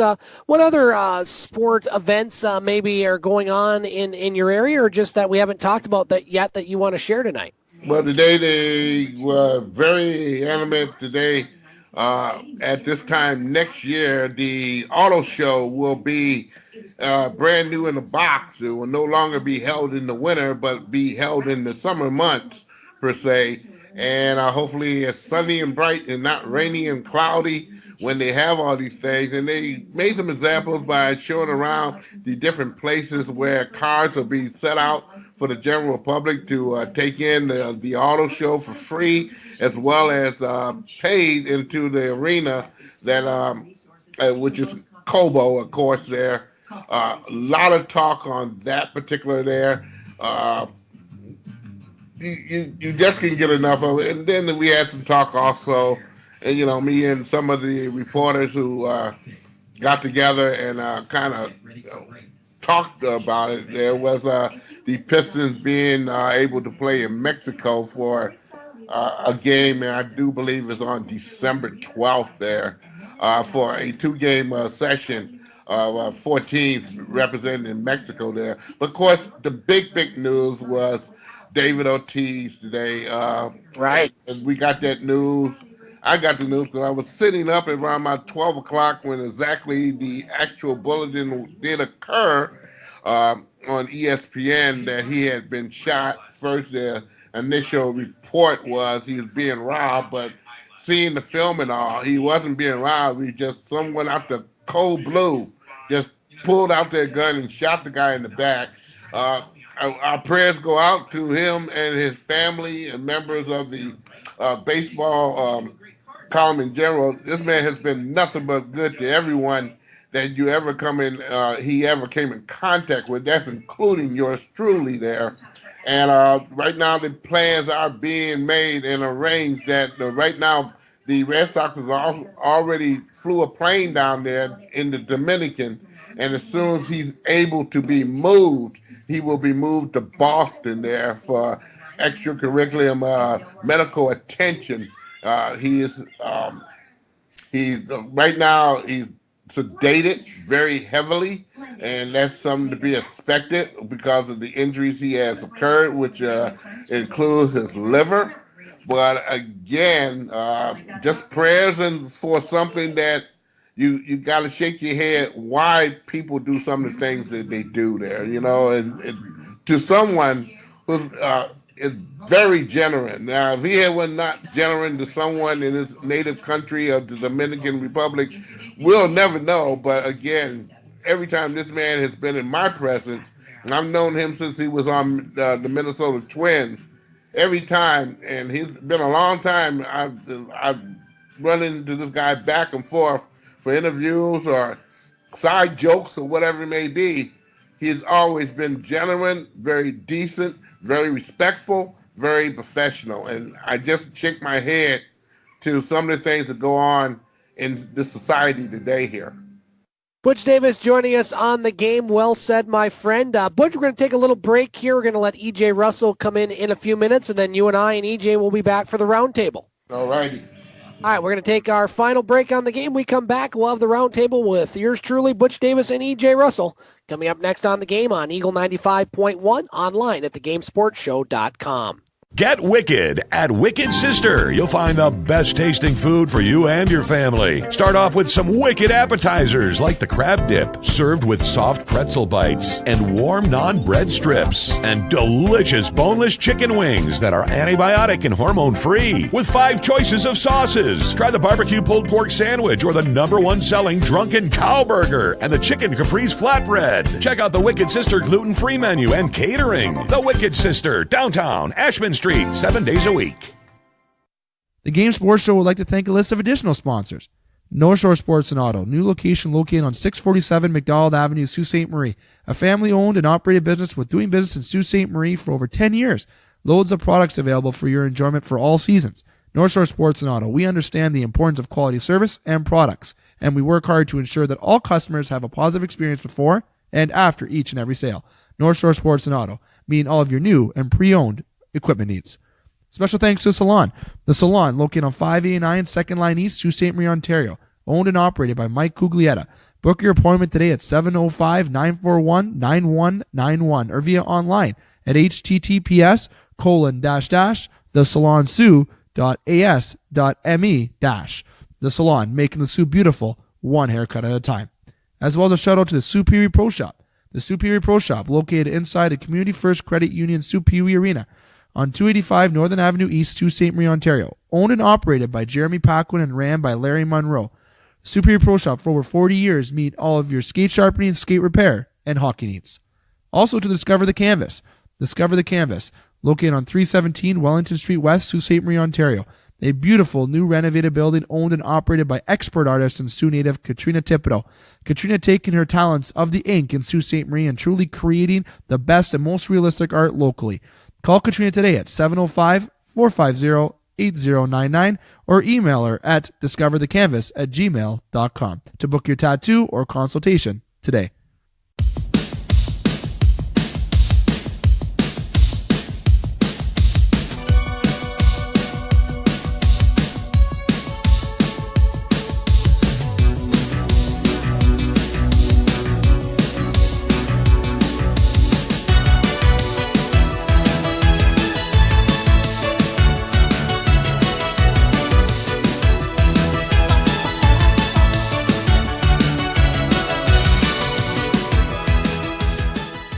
Welcome back to the game on Eagle 95.1, also heard online at thegamesportshow.com. Scott Nason broadcasting from the studios of Eagle 95.1 in Sault Ste. Marie, Michigan. We're continued to be joined by Butch Davis from Butch on Sports, and now joined by Mr. E.J. Russell, live from Moe's Pub in Escanaba, Michigan. E.J., thanks for joining Butch and I on the roundtable, and how are you doing on this Monday night, sir? Well, I'm doing particularly well, enjoying the week in sports, or for me, 2 weeks as I missed last week. But happy to be back, happy to be here with you both as always. AJ, we're going to start with you. We'll have enough time for everyone to get in a topic and some conversation and our thumbs up and thumbs down for the night. So EJ Russell from beautiful Escanaba, Michigan, inside Moe's Pub. What would you like to talk about on the roundtable? Butch, I'll give you first crack at EJ's topic. So going into last night, the St. Louis Blues had an opportunity to win what would be their first Stanley Cup if they would have won that game. Boston came out, kind of put one on them, which surprised me after watching that first period in which I thought the Blues dominated. So going into Game 7, who were you predicting to lift the cup at the end of that game? And which player out of those two teams is going to be most involved in that team winning the game? Who's going to be the guy with the stick that puts the puck in the back of the net and seals the game? Butch, we touched on this briefly during our segment. Your thoughts on the Stanley Cup Game 7 Wednesday night in Boston? Well, they had an opportunity to take care of business in St. Louis. They didn't do it. There ain't no predictions there. The best team wins, as far as I'm concerned, on Wednesday night there. What can you say? What players are going to come out and shine for this particular game? There's been a numerous amount of members of the Boston Bruins have showed their wares in contributing also for the St. Louis Blues. So it's very hard for me to predict or maybe take a guess on that there. So I'm just going to say may their best team win.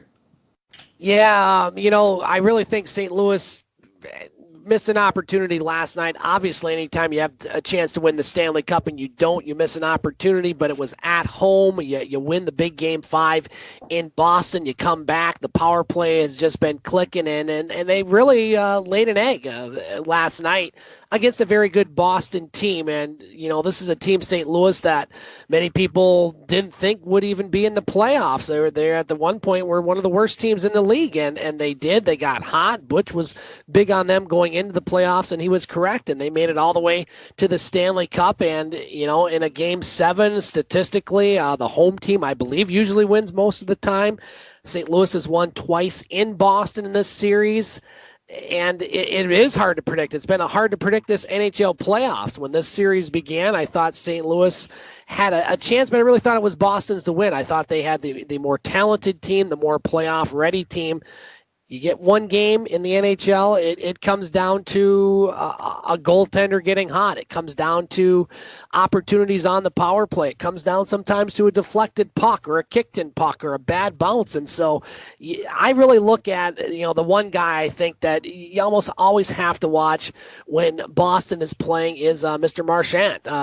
For some of the things he does, sometimes can be a little frustrating if you're a visiting fan or especially player, if you're being licked by him or something like that. But he just seems to be that guy that when he's clicking, Boston is clicking. And when he scores a goal, they're going to win a game. Tuukka Rask in net and the young Jordan Billington. I mean, he's had an outstanding season. And, it's one game. It's a Game 7. You think Boston, with their playoff moxie and then playing in so many of these games and winning them just recently there against Toronto and others, you would think Boston would be the favorite. But, hey, I have had a hard time predicting this NHL playoffs season since the very beginning when I picked Tampa, and they lasted all of about a week. So, EJ, Game 7, who knows? But Marchand's the guy I'm watching for Boston. Your thoughts? Oh, well, Scotty, I got to agree with you wholeheartedly on watching Brad Marchand. But probably for the exact reason that most people don't like him. And that's because he can go into this game and play agitator, but he's a guy that still comes with a lot of skill. He scored 100 points less in this last season, okay? It's 36 goals and 64 assists, and he's been a guy that is pivotal for their success. And I saw a stat line during the game yesterday, and I'm sure you guys saw it too.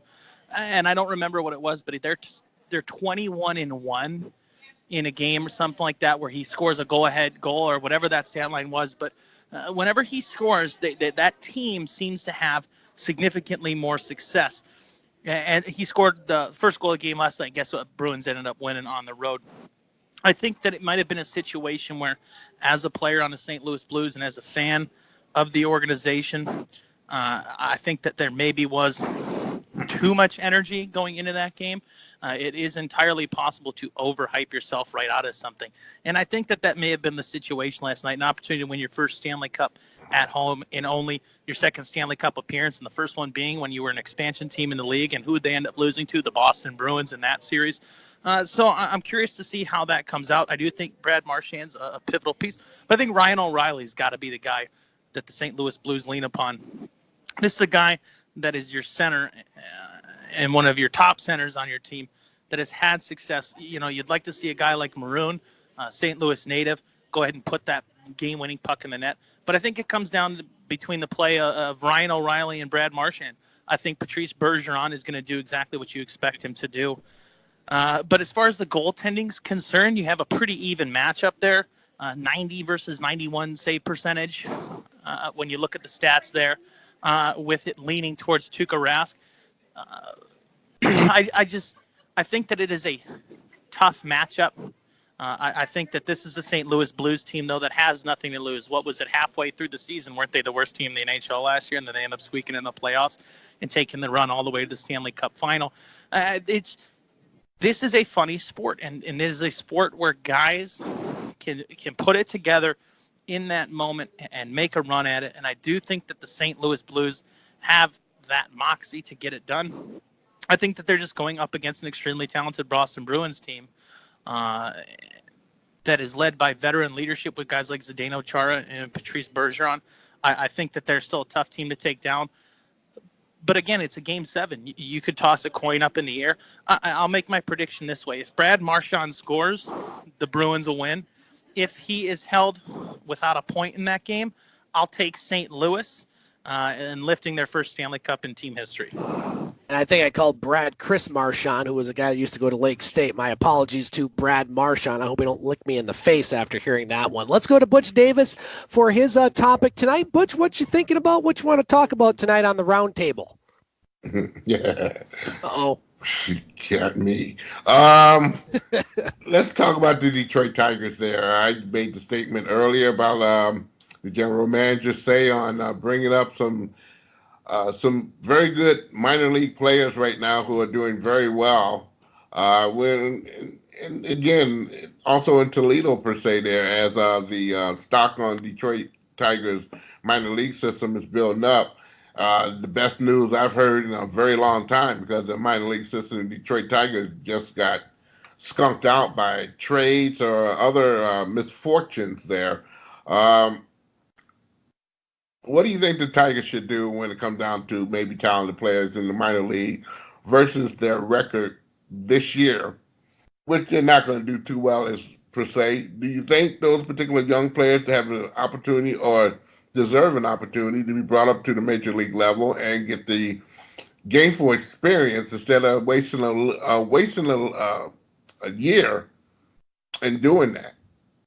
Yeah, Butch, great question. You know, I had a chance to kind of look at some of these guys and how they're doing over the weekend. And you look at, you know, the trio right now that is pitching in Double-A Erie. I mean, you look at, you mentioned him earlier, Matt Manning. I mean, he is just having an outstanding year, 88 strikeouts this year already. He was picked 9th in the 2016 draft. He's teamed with Alex Fado, who was picked 18th in the 2017 draft. And, of course, everybody knows Casey Mize, the number 1 pick for last year, all playing Double-A. And, you know, obviously with the Tigers right now, they're not good. And they are going to need this influx of these draft picks, and they're getting more this year. And, you know, these guys are down in the minor leagues, and that is the question. You know, when do you bring these guys up? When do you start? You know, are they better off, you know, spending another half a season or a season in Toledo? I think you got to give these guys a shot at some point. Whether or not, Mize is ready for the big leagues, I'm not to say. I don't see him on a daily basis. I don't cover the Tigers like you do and some of the experts there, but, they need something because attendance is suffering. Obviously, it's a dollars and cents games as anything in professional sports. And, when you have guys putting up these numbers, you got to promote them to the next level. And in my opinion, give them a shot at some point in the season. And does it hurt to have these guys come up in September for a few games? I don't know. I don't know how that's a bad thing, even if they come up and, get hit around pretty well and such. So, rebuilds take time sometimes, but sometimes you got to put your foot on the accelerator and maybe push the issue a little bit, because right now things not good in Tigerland, in the stands, on the field, and what's going on. So to answer your question, Butch, I would like to see some of these young guys get a shot. We've seen that with the Red Wings here, and while maybe the results weren't the best, we did see some hope for the future. And I think the Tigers maybe need to look at that model and maybe jumpstart their plan. I don't know what their plan is as far as how long they want to keep these guys down there, but if they're putting up good numbers, bring them up and give them a shot. EJ, that's what I say. What are your thoughts on Butch's topic, sir?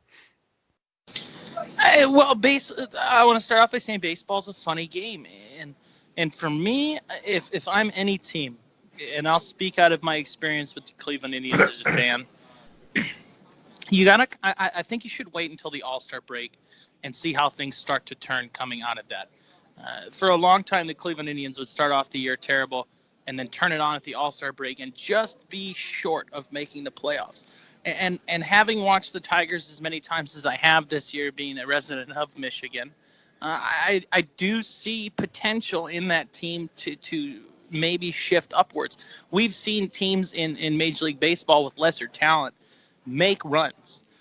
So if I'm a Tigers fan, I want to see how it comes out on the other side of the All-Star break. I do understand wanting to bring in players right now, guys that are in that farm system that are looking promising, and giving them a shot here. But the Detroit Tigers right now, okay, they're playing for the wild card at this point. They're 9 games back. There are 2 teams in the AL Central, the Chicago White Sox and Cleveland Indians. They're both in front of them, okay? Cleveland being a game and a half back, Chicago White Sox being a game back, and Boston, one of the most talented teams in the major leagues, is still sitting a game back of that final wild card spot.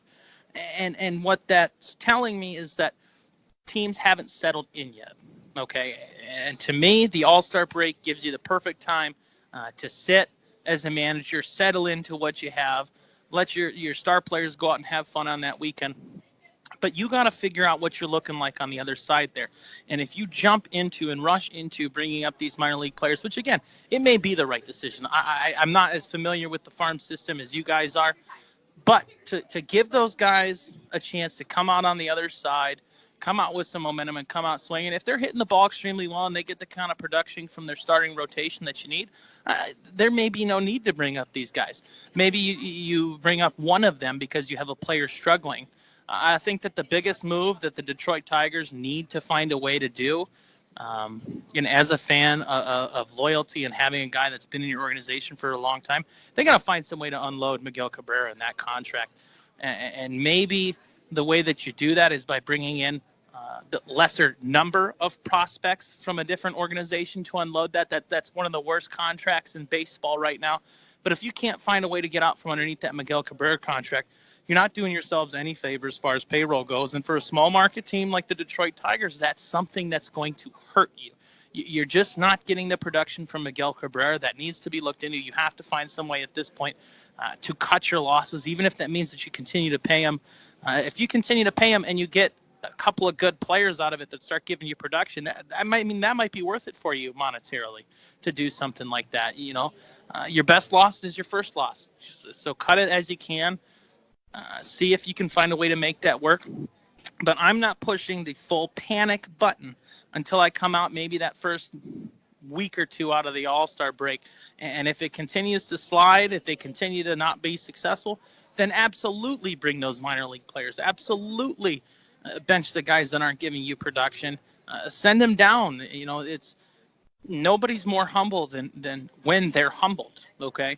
If you send a good player down that's been in the major league for a couple of years and all of a sudden he realizes that this young butt's giving him a better opportunity to win, he might up his game, and he might find a way to earn that spot back up. But for me, wait until the other side of the All-Star break, see what you can get, and if it's still going poorly, bring them up, get those players that experience, because you're playing in games that doesn't matter if we win, doesn't matter if we lose. Go out and play your game. And a lot of times you get good production out of teams that have nothing to lose. And I'll reference earlier, we were talking about the Stanley Cup. Carolina Hurricanes had nothing to lose this year and took a good run at it. St. Louis Blues barely squeaking in and making quite the run here, one game away from hoisting Lord Stanley's Cup. When you play with reckless abandonment like that, great things can happen. So if not successful in the next couple of months, go ahead, pull the trigger, bring those guys up, and give them an opportunity to get better. Give them an opportunity to learn from a guy that's been a pro for years like Miguel Cabrera, and teach them how to be good professionals. But, yeah, I say go ahead, bring them up, bring them in, and see what you got. Butch, great topic. Nice answer. EJ, your thoughts on your own topic, sir? Oh, you ready for me? I am. You said EJ here. I don't know here. I got a problem with some of the things that have been said here. Number one, Miguel Cabrera, I think he earns every dollar that he has received or will be receiving for the next 5 years. That is a move that is already been made, and you're not going to unload him to anybody. That is the heart of why people really, number one, go down there to see the Tigers in order to see that. The decision they made early in the year that they allowed him to play first base, I do believe that was a bad one. When Victor Martinez retired, that should have been Miguel Cabrera's job to lose, although he may not want to participate in being the automatic designated hitter every single game and love playing first base. You got to look at the longevity of his career, of his contract, which is 5 years. You want to get good 5 years. As far as the person who's really producing right now is Miguel Cabrera, per se. No, he's not hitting the home runs that he has hit in the past, but who do you have in front of him and who do you have in back of him? You don't have anybody. So now pitchers do not have to cheat anymore. They don't have to be somewhat nice to Cabrera and allow him to maybe walk or give him a free pass or whatever it may be. They cannot pitch around him anymore. So basically now he's getting tougher pitches not to hit or tougher pitches to hit, and it does make things a little difficult there. But he is treading the line very good as far as I can see there. He's in the high 200s as far as his average is concerned. He's knocking in the runs when he's getting the opportunity to go. He's one of the brightest spots the Detroit Tigers have. Now, what I do agree with is, yes, I do say after the All-Star break, if they do any good, and right now it looks like Detroit Tigers are going to be the bottom of the litter here when it comes down to records is concerned, because they're just playing plain awful, and they're getting their brains beat out here left and right. Yesterday was a perfect example. Got their brains beat out. And what the bad part about this whole particular trip here, that you compared the Red Wings to the Tigers there. The one thing about the Red Wings versus the Tigers is that they constantly allow competition to rule, okay? When those young kids were doing great, they were brought up, and those other players who were doing bad, they were brought down, or they were not in the lineup per se, they were scratched. That's not happening with the Detroit Tigers, because I've seen some horrendous play by a lot of the Detroit Tigers this year here, and you don't expect that. I don't see the management pushing the gambit of playing basic baseball, of bunting, stealing bases, doing things that will allow you maybe to put the other team at edge. I don't see that at all. I see a country club attitude that basically right now, and the general manager is already satisfied that he's not going to win, and so that triggers down to your manager, and it also triggers down to your players not to do very good at all. What you see is what you're going to get. With the WUPN's oldie but goodie theme here, the old song, If You Don't Know Me By Now, okay, kind of reigns supreme with the Detroit Tigers. Because right now we know them, and we know them very well. and they're not going to do very good.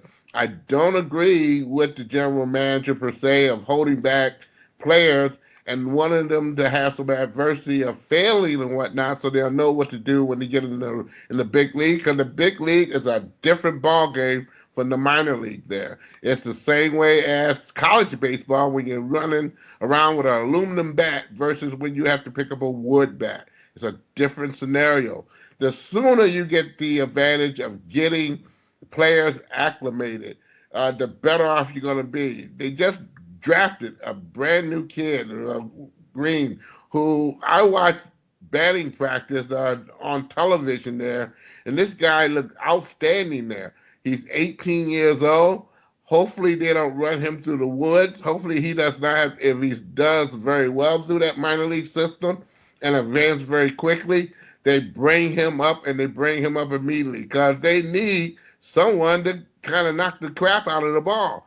And if he can do it at a young age, at 18 or 19 years old, then so be it. You have to give the person the opportunity in order for them to say, or for you to say, they're going to win or lose there. And right now, I don't see I'm not saying a sense of urgency with the Detroit Tigers, but if I was a fan paying a ticket or whatever it may be, Detroit Tigers are going to lose a lot of money, per se, this year alone. And just putting them out there, a mediocre team, and allowing the fans to see mediocre play. I know they had a big ticket promotion this month where they cut costs quite a bit to try to get more butts in the seat. But, EJ, you wanted to have one follow-up, and then, Butch, I'll have you reply, and then we'll move on to my topic. Yeah, and I just want to be clear on my comments about Miguel Cabrera's contract. It's not that I don't think he deserves that money. He absolutely does. But you're paying him that kind of money to be a 30 home run, 40 home run, 300 hitter, night in and night out. What's happening right now is he is being paid today for the work that he did yesterday. And what I mean when I say that is that I believe that his contract came too late. I think he deserved it earlier than he was given. And I think that now he's hit the age and the point where his career is starting to slide, that contract is costing your organization money. And if you can get that contract to another team that's willing to pay it, or even pay part of it, and you as the Detroit Tigers say, okay, we'll cover, I'm going to make up a number here, 25% of that. That 25% is still 75% less than what you're currently paying him now. And now you're freeing up that capital to pay these other guys and maybe bring in a free agent that is hitting better right now and playing better baseball on a daily basis than Miguel Cabrera is right now. I'm not at all saying that he's not deserving of that money. There was nothing I enjoyed less than watching the Tigers play the Indians. I feared no combination more than when you had Prince Fielder, Victor Martinez, and Miguel Cabrera all hitting consecutively in whatever order the Tigers choose to run him in that particular night. That was a fierce lineup, and that was when Miguel Cabrera was in his prime. But like you said, Butch, you don't have those pieces right now around him to make him as good of a hitter. So his numbers are dropping off. His statistics are dropping off. His age is starting to play a factor. He's been getting injured more than he did in those previous years. I'm not saying he's not deserving. I'm saying that they should have given him that contract sooner.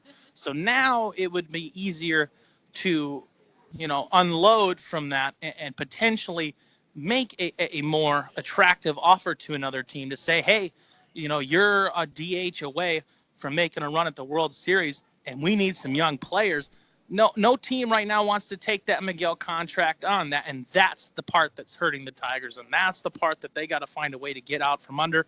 I'm not saying cut the man short. I'm not saying don't pay him what he's definitely deserved and earned throughout his good play of his career, but you got to find a way to get out from under that. Otherwise, it's going to continue to weigh you down until he leaves the organization and or retires. Butch, final thoughts on your topic if you want to add any. Yeah, that has no basis on what's going on today here, okay? Whatever he's earned it, okay?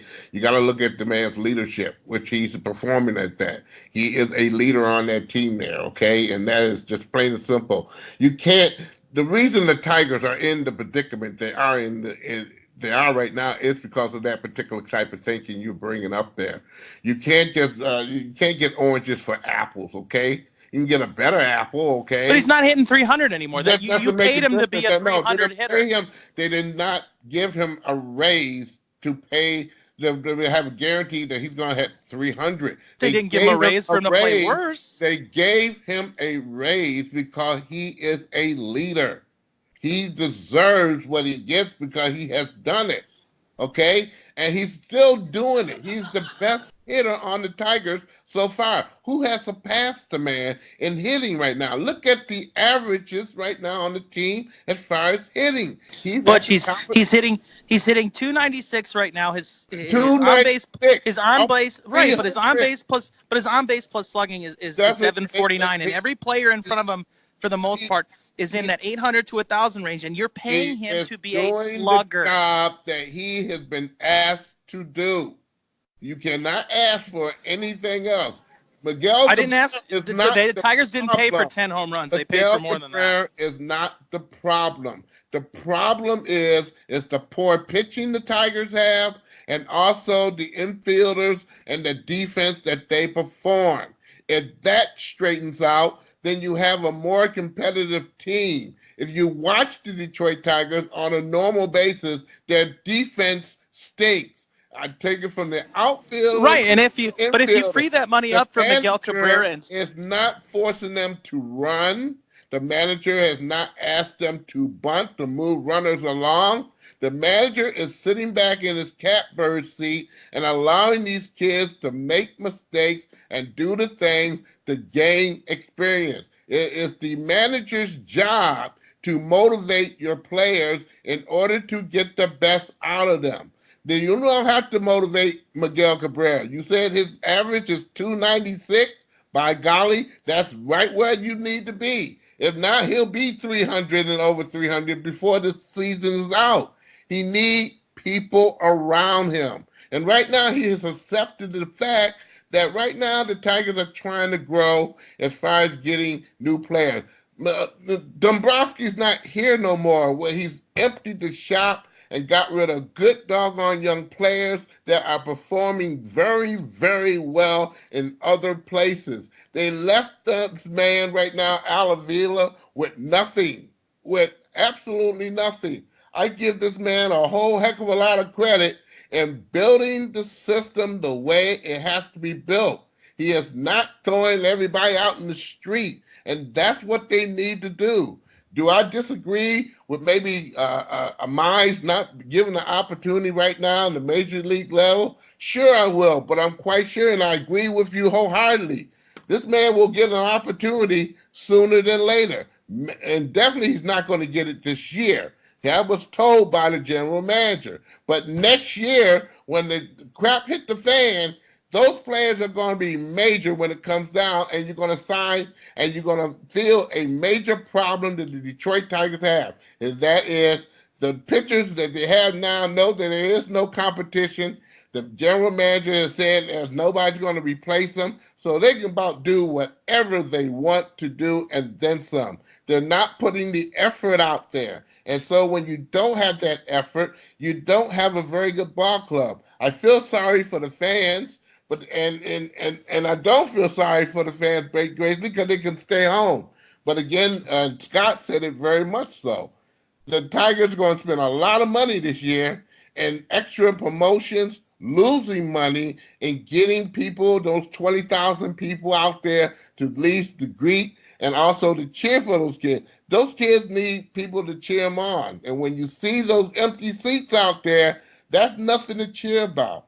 Miguel Cabrera is not the problem. Miguel Cabrera is the answer to half of those kids bringing themselves up to par. And I bet you... Okay, let me say this. When the second half of the season occurs, that's when you can say what you're saying there, okay? At this point in time right now, no one gives a good cahoot. And I don't care. And one thing I will agree with you with, if they got rid of Cabrera, it would not make a difference about his money, okay? The Tigers did what they did. If they take him, they got to give something up for him. And right now, those other teams are not going to do that. They're not going to give away the farm like the Tigers have done in the past.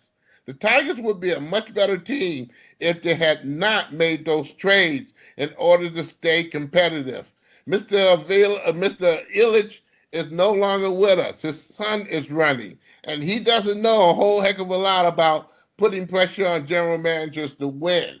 One day, when he looks at the books at the end of the season, and he sees that his team has lost money from effort, from those players that they put on the field in February or in the end of March or the middle of March, that's when this man will come out and say, please, Mr. Manager, do a better effort or we will throw you out in the street. The St. Louis Blues are in the playoffs because they were not afraid to make a change. I agree with you wholeheartedly. Miguel Cabrera, if they get rid of him, it's not going to be about his contract. It's going to be about how valuable this man is toward that particular team. He is maintaining the average that should be maintained by an all-star player. He is in the upper 200. He's 4 points away from 300. He's going to surpass that and then some. He's a designated hitter now. He does not have to go on that field and put his body at risk as he was the first part of the season. Okay, let me clarify. Last statement, AJ. We got to move on. I want to clarify this. First off, his slugging percentage is .385. Okay, so you pay Miguel Cabrera for home runs and doubles, and to score runs, and that's not happening right now. Hold on. I get my piece here too. Yes, yeah. You paid him. You don't pay a guy for leadership, my friend. Yeah, maybe 1/10 of his. Maybe 1/10 of that salary is leadership. That is, he earned that paycheck by winning the Triple Crown. And because he has you're paying him for leadership. But you're telling me that he's clearly starting his downslide to his career. That is happening. There's no way to argue. There's no way to argue. He's going to have problems. But okay, so you're saying that the Tigers are struggling. Who gets older? Hold on, Butch. But you're saying that the issue right now. Me neither. But the issue for the Tigers right now is that they're struggling to surround him with talent, and I don't think that there's and the problem when I talk to people around this here is that you guys are so emotionally attached to Miguel Cabrera, and you got to try to look at this as an outsider. Yes, he's a leader on that. Yes, he's a leader on that team. Go in the locker room and talk to the guy. Butch, I'm sure I would. I'm sure I would love Miguel Cabrera if I got a chance to meet him. But at what point do you say, hey, we need to get better pieces in here so that we can get – you have to surround – and that's what I'm saying. You have to find a way to move on from Miguel Cabrera. You retire his number. You do. Move on from this topic. And every Detroit Tigers fan disagrees with me on this, but you got to find a way to unload Miguel Cabrera. You have to find a way to do it. You'll surround your team with better talent if you can get him out. That's why the minor league system. And how are you gonna? You can't rely on your minor league system. Yes, you can. Then why are the best teams in baseball? Then why are the best teams in baseball the ones with money? The best teams in Houston still paid guys. Yeah, and those teams. Chicago White Sox have a one. First off, St. Louis Cardinals have never been afraid to invest money in a team. Chicago White Sox haven't won a World Series since 2008, and the only teams that win championships are paying their boys extreme amounts of money. All right, gentlemen, we got to move on. I'm going to be referee here. Great stuff. You guys should get your own show. We need another spin-off of the Game Sports Show starring EJ and Butch. That one I would pay money to listen to. Let's move on. We got time for one more topic. It's the NBA Finals. Dave and I talked about it. Butch and I touched on it in our segment. Game 5 going on here at 9 o'clock, a little over an hour from when we are recording this show. The Toronto Raptors have a chance to win their first ever NBA championship. Golden State needs 3 straight wins to try to win their third in a row. Kevin Durant will play tonight, at least that he is expected to play, but will that make a difference, gentlemen? We'll start with you, EJ. Just a few things I wanted to say about this, but a couple of things are as far as how big this game and this series is meaning for not just Toronto, but the entire country of Canada. Obviously, the disappointment of the Maple Leafs and some of the Canadian teams losing in the NHL playoffs has gone, at least temporarily, as the entire country has been enthralled or engripped, rather, with Raptor fever. And this is arguably the biggest professional sports game, at least the major professional leagues that they have. No offense to the Argonauts and Toronto FC, but Toronto has not had a championship since 1993 as far as baseball, hockey, or basketball. So my question is, do the Raptors have what it takes to make it over the hump? And just your thoughts on the NBA Finals going into Game 5. EJ, we'll start with you and then go to Butch. Well, I'll start off by saying absolutely Toronto has what it takes to make it over the hump, and they can win this game tonight. And the one thing that I read earlier that I think is very important to point out about these finals, the Golden State Warriors' top two scorers right now in the finals are Steph Curry and Klay Thompson. The top two scorers for the Toronto Raptors are Kawhi Leonard and Siakam. Okay? Now, you take those two tandems and add their points up together. And I read this stat line earlier. I can't remember where I read it. There is a 1-point difference between Toronto's top two scorers and Golden State's top two scorers. And the reason that I'm choosing to point this out is because Siakam is not the player that Klay Thompson is. And what Toronto has done a great job in this series of doing is exposing the weakness of the Golden State bench. And I think what's unfortunate for Toronto, if they do win this game and win this series, is that most people are going to talk about the fact that Kevin Durant did not play. But my counter argument to that is, you've developed a team in Golden State that has been built to run towards championships every year. You need to plan accordingly in the regular season. And average fans like us, we've talked about this on this show, the fact that we don't like resting players because that's what you pay for, is to see those guys play. But Golden State's getting worn and torn here. Guys like Klay Thompson, Kevin Durant that don't have huge injury histories are starting to get hurt. I mean, in significant points in these NBA playoffs. And for Toronto, if they end up winning, the underlying story of this is going to be, they beat the team, mostly without Kevin Durant. Need I go back and reference that it is still entirely possible for a team to come down 3-1 and win the NBA Finals? I think I know that better than anybody else here. But I think that the Toronto Raptors have done a great job of exposing the weaknesses in that Golden State bench. I think that what Golden State needs to do tonight to try to find success is the NHL keeps, poking its head back out into all these conversations here. But, in hockey, sometimes you play a chess game with, there's first lines out there getting production. Let's go through our checking line out. And I think for Golden State, you're going to see a lot of, if Kevin Durant's not full tilt, you'll see a lot of putting him up against the second unit, which isn't a terrible idea because this is a player that can single-handedly, when healthy, dominate any game that he's in. You may see a lot of that matchup tonight. If that happens, don't be surprised to see Kawhi Leonard get extended time to go out there and play defense as well as he does, and match up against Kevin Durant and go and try to force him into uncomfortable situations that his body may not be prepared to be in.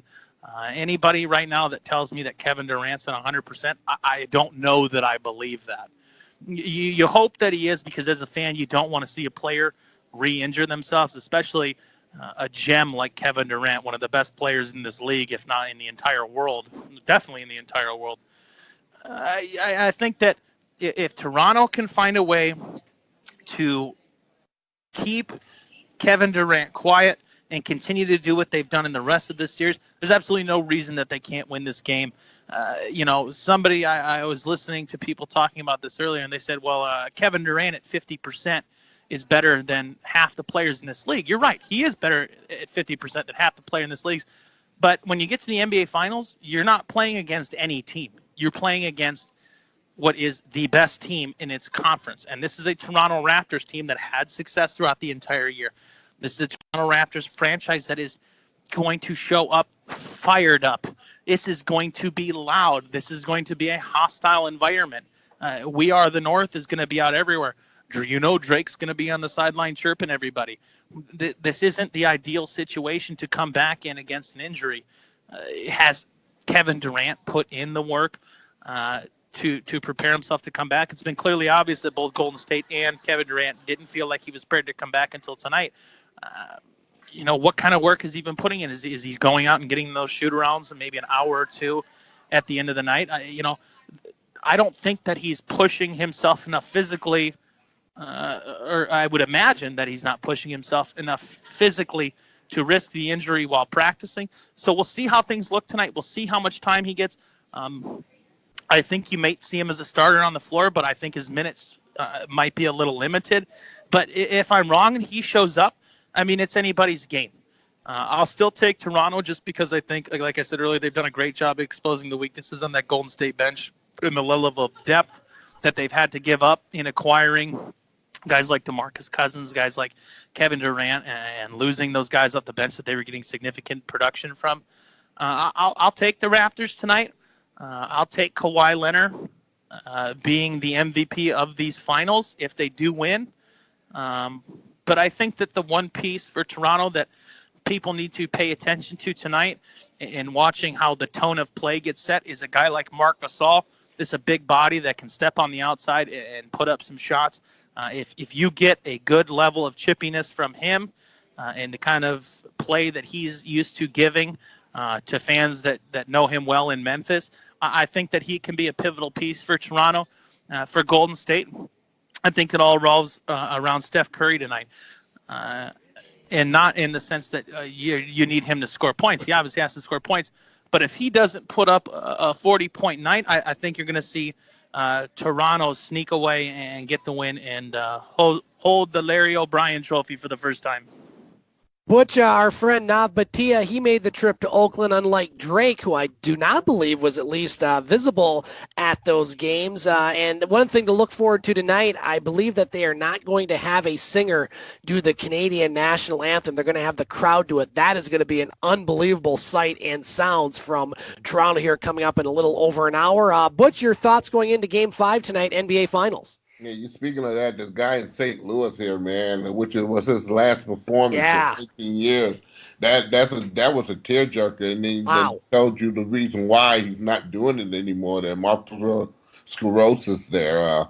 Wow, that will be a heck of a sight. But again, in Chicago, if you ever been to the old Chicago Stadium, and also now the United Center, and yes. Stood there in the national anthem, and which I've had the pleasure and privilege to do on many occasions.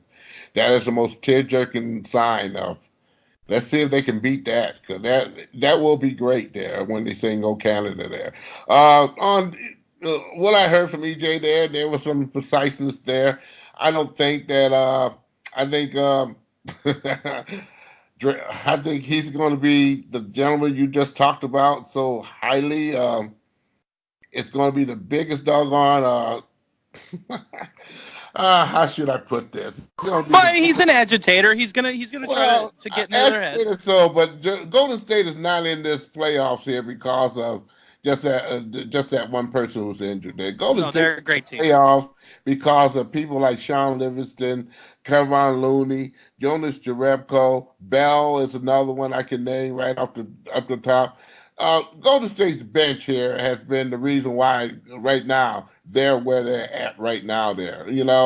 I can't agree with that there. Looney's another one that I can bring up the cuffs of my hat there. That's the reason. But Kevin Durant, he's going to be the biggest obstacle or what should I what is it called? I just can't get it out of my system. He's the biggest chess piece tonight. Well, chess piece is a nice word for diversion, okay? Because he's not, he's not 50% of Kevin Durant. He's not nothing, okay? And I don't agree with that, but that analogy, if you tripped over it, okay? Kevin Durant got to be at least 80% to be halfway decent. He got to be able to do something halfway decent, and that's to shoot the ball in the net.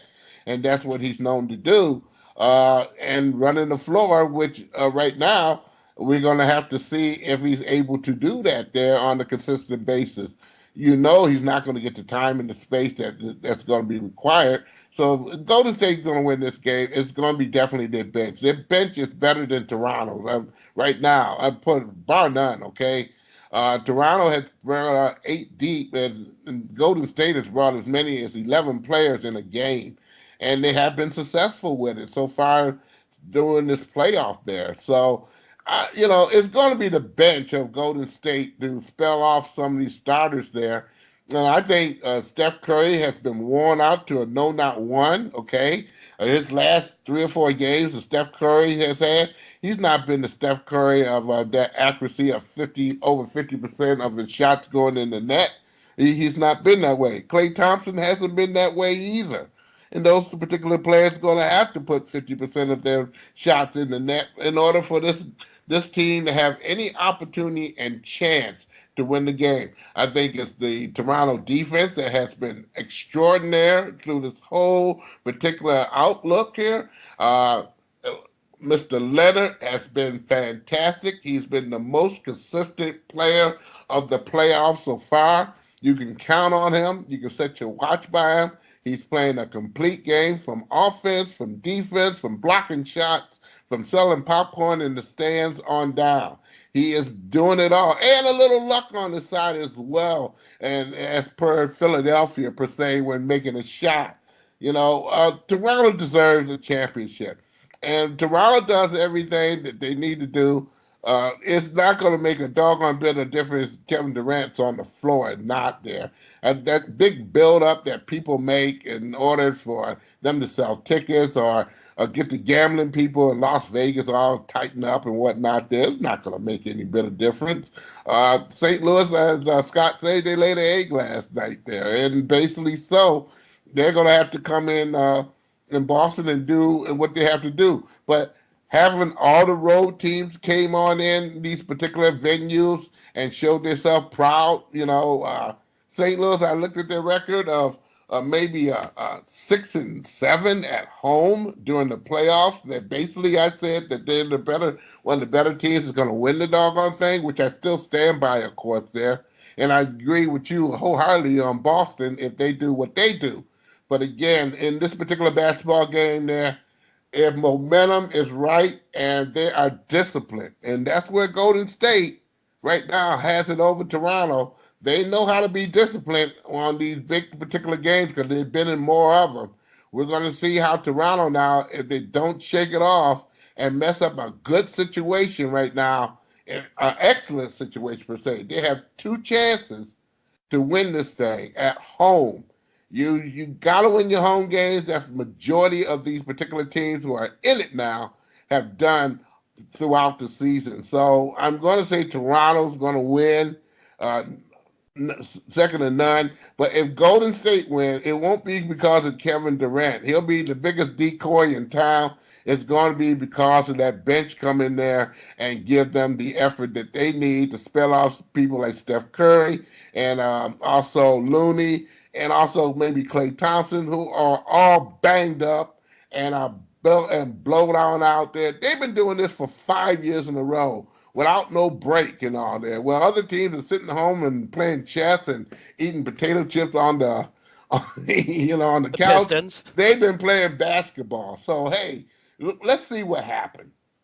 I'll just add a couple things, guys. You pretty much said it all. Butch, I was just going to say what you just said. It's a long stretch for this Golden State squad. Many of these guys have played well into June and not had a whole lot of rest, and I think we're seeing that come to fruition here during this playoffs with all the injuries and the guys banged up. And like you said, Butch, Kawhi Leonard, what can you say? He's averaging 31 points this postseason. He's doing it all. He's not just scoring. He's passing. He's rebounding. He's creating turnovers. He's doing it all, and he's leading this team by example with a little luck, as you mentioned, the very bouncy shot there in the victory over Philadelphia. And Toronto is playing good defense. I agree with Butch as far as the bench for Golden State. They need to have a big night tonight, but one guy I really think that needs to have a big game and is the key to tonight's game isn't Durant, isn't Curry, isn't Thompson, because those guys. Draymond Green, he to me is the cog that really drives this Golden State machine, and I expect him to have a big game tonight. I actually think Golden State's going to win this game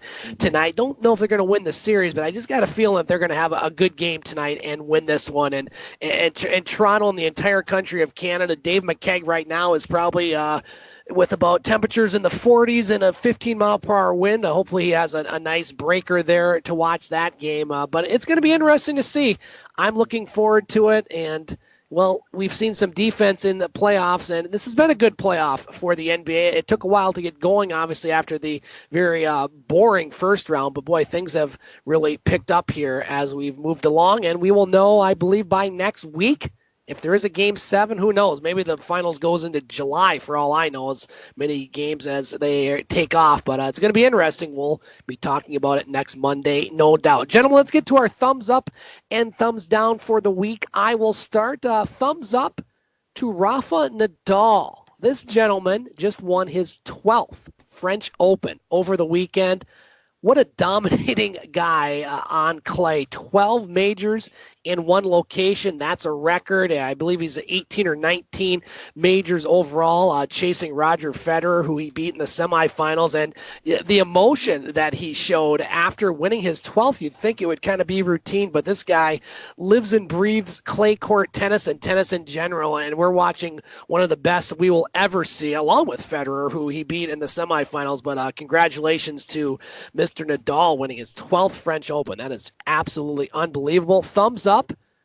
Yes, I'm saying it, to the University of Michigan's baseball team. We don't see many Big Ten baseball teams make the College World Series. Good one, Scotty. Good one. Did the first time since 1984, knocking off the number 1 seed UCLA. I believe they're the first Big Ten team since Indiana back in 2013, and then I think it was 15 years before the last one. So we don't talk much college baseball, but we will, I guess, maybe next week. Hopefully Michigan has a extended run. And thumbs down to David Ortiz, not him, but what happened to him, as Butch mentioned in his segment there, down in the Dominican Republic last night, getting shot there by an assailant. I believe one has been caught, another one possibly is at large. I did not see, but bad situation there. David Ortiz, who has been nothing but an ambassador of the sport to the Dominican Republic, as Butch mentions, with his dealings and just in general, everybody that's met this guy he's just a great guy for all accounts, and we hope for a very speedy recovery for Mr. Ortiz. Let's go to EJ for your thumbs up and thumbs down for the week, sir. Well, my thumbs up is to the Boston Red Sox organization. And to piggyback off of your thumbs down for that situation, Scott, it is to my understanding that both suspects have been caught and apprehended. Good. In that situation. For those that don't know, it sounds like David Ortiz was shot in the lower left of his back. It might be lower right. The lower part of his back. Bullet went through and through, recovered from surgery. But my thumbs up here is to the Boston Red Sox organization for sending a plane on behalf of the organization to go pick up David Ortiz. This is a guy that is Boston Red Sox baseball. This is a guy that has been an ambassador of the sport to an entire country and is beloved by the entire Dominican Republic. I really think that Boston did the right thing there in taking a guy that is so beloved and valued to your organization and no questions asked, sent that plane down there to go get him. He's got the support of the team. He's got the support of Major League Baseball and fans.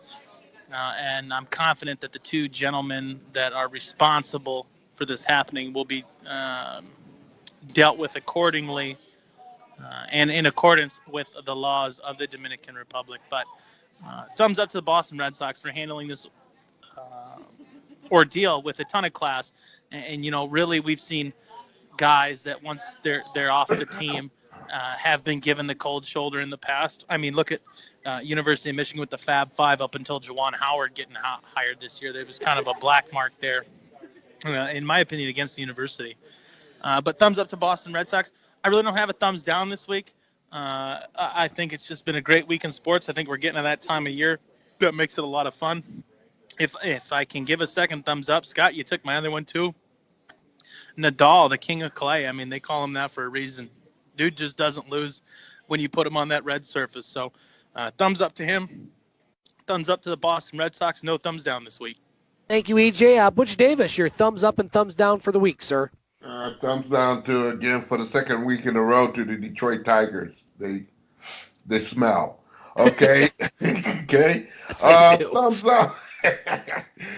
Thumbs up for the University of Michigan Wolverines there, making it to the World Series. First time in many, many, many, many, many years. And also, attaboy, and a thumbs up for Charles Glenn. That is the national anthem guy for the St. Louis Blues, who's quitting after 19 years because he's been correctly has been examined for multiple sclerosis there.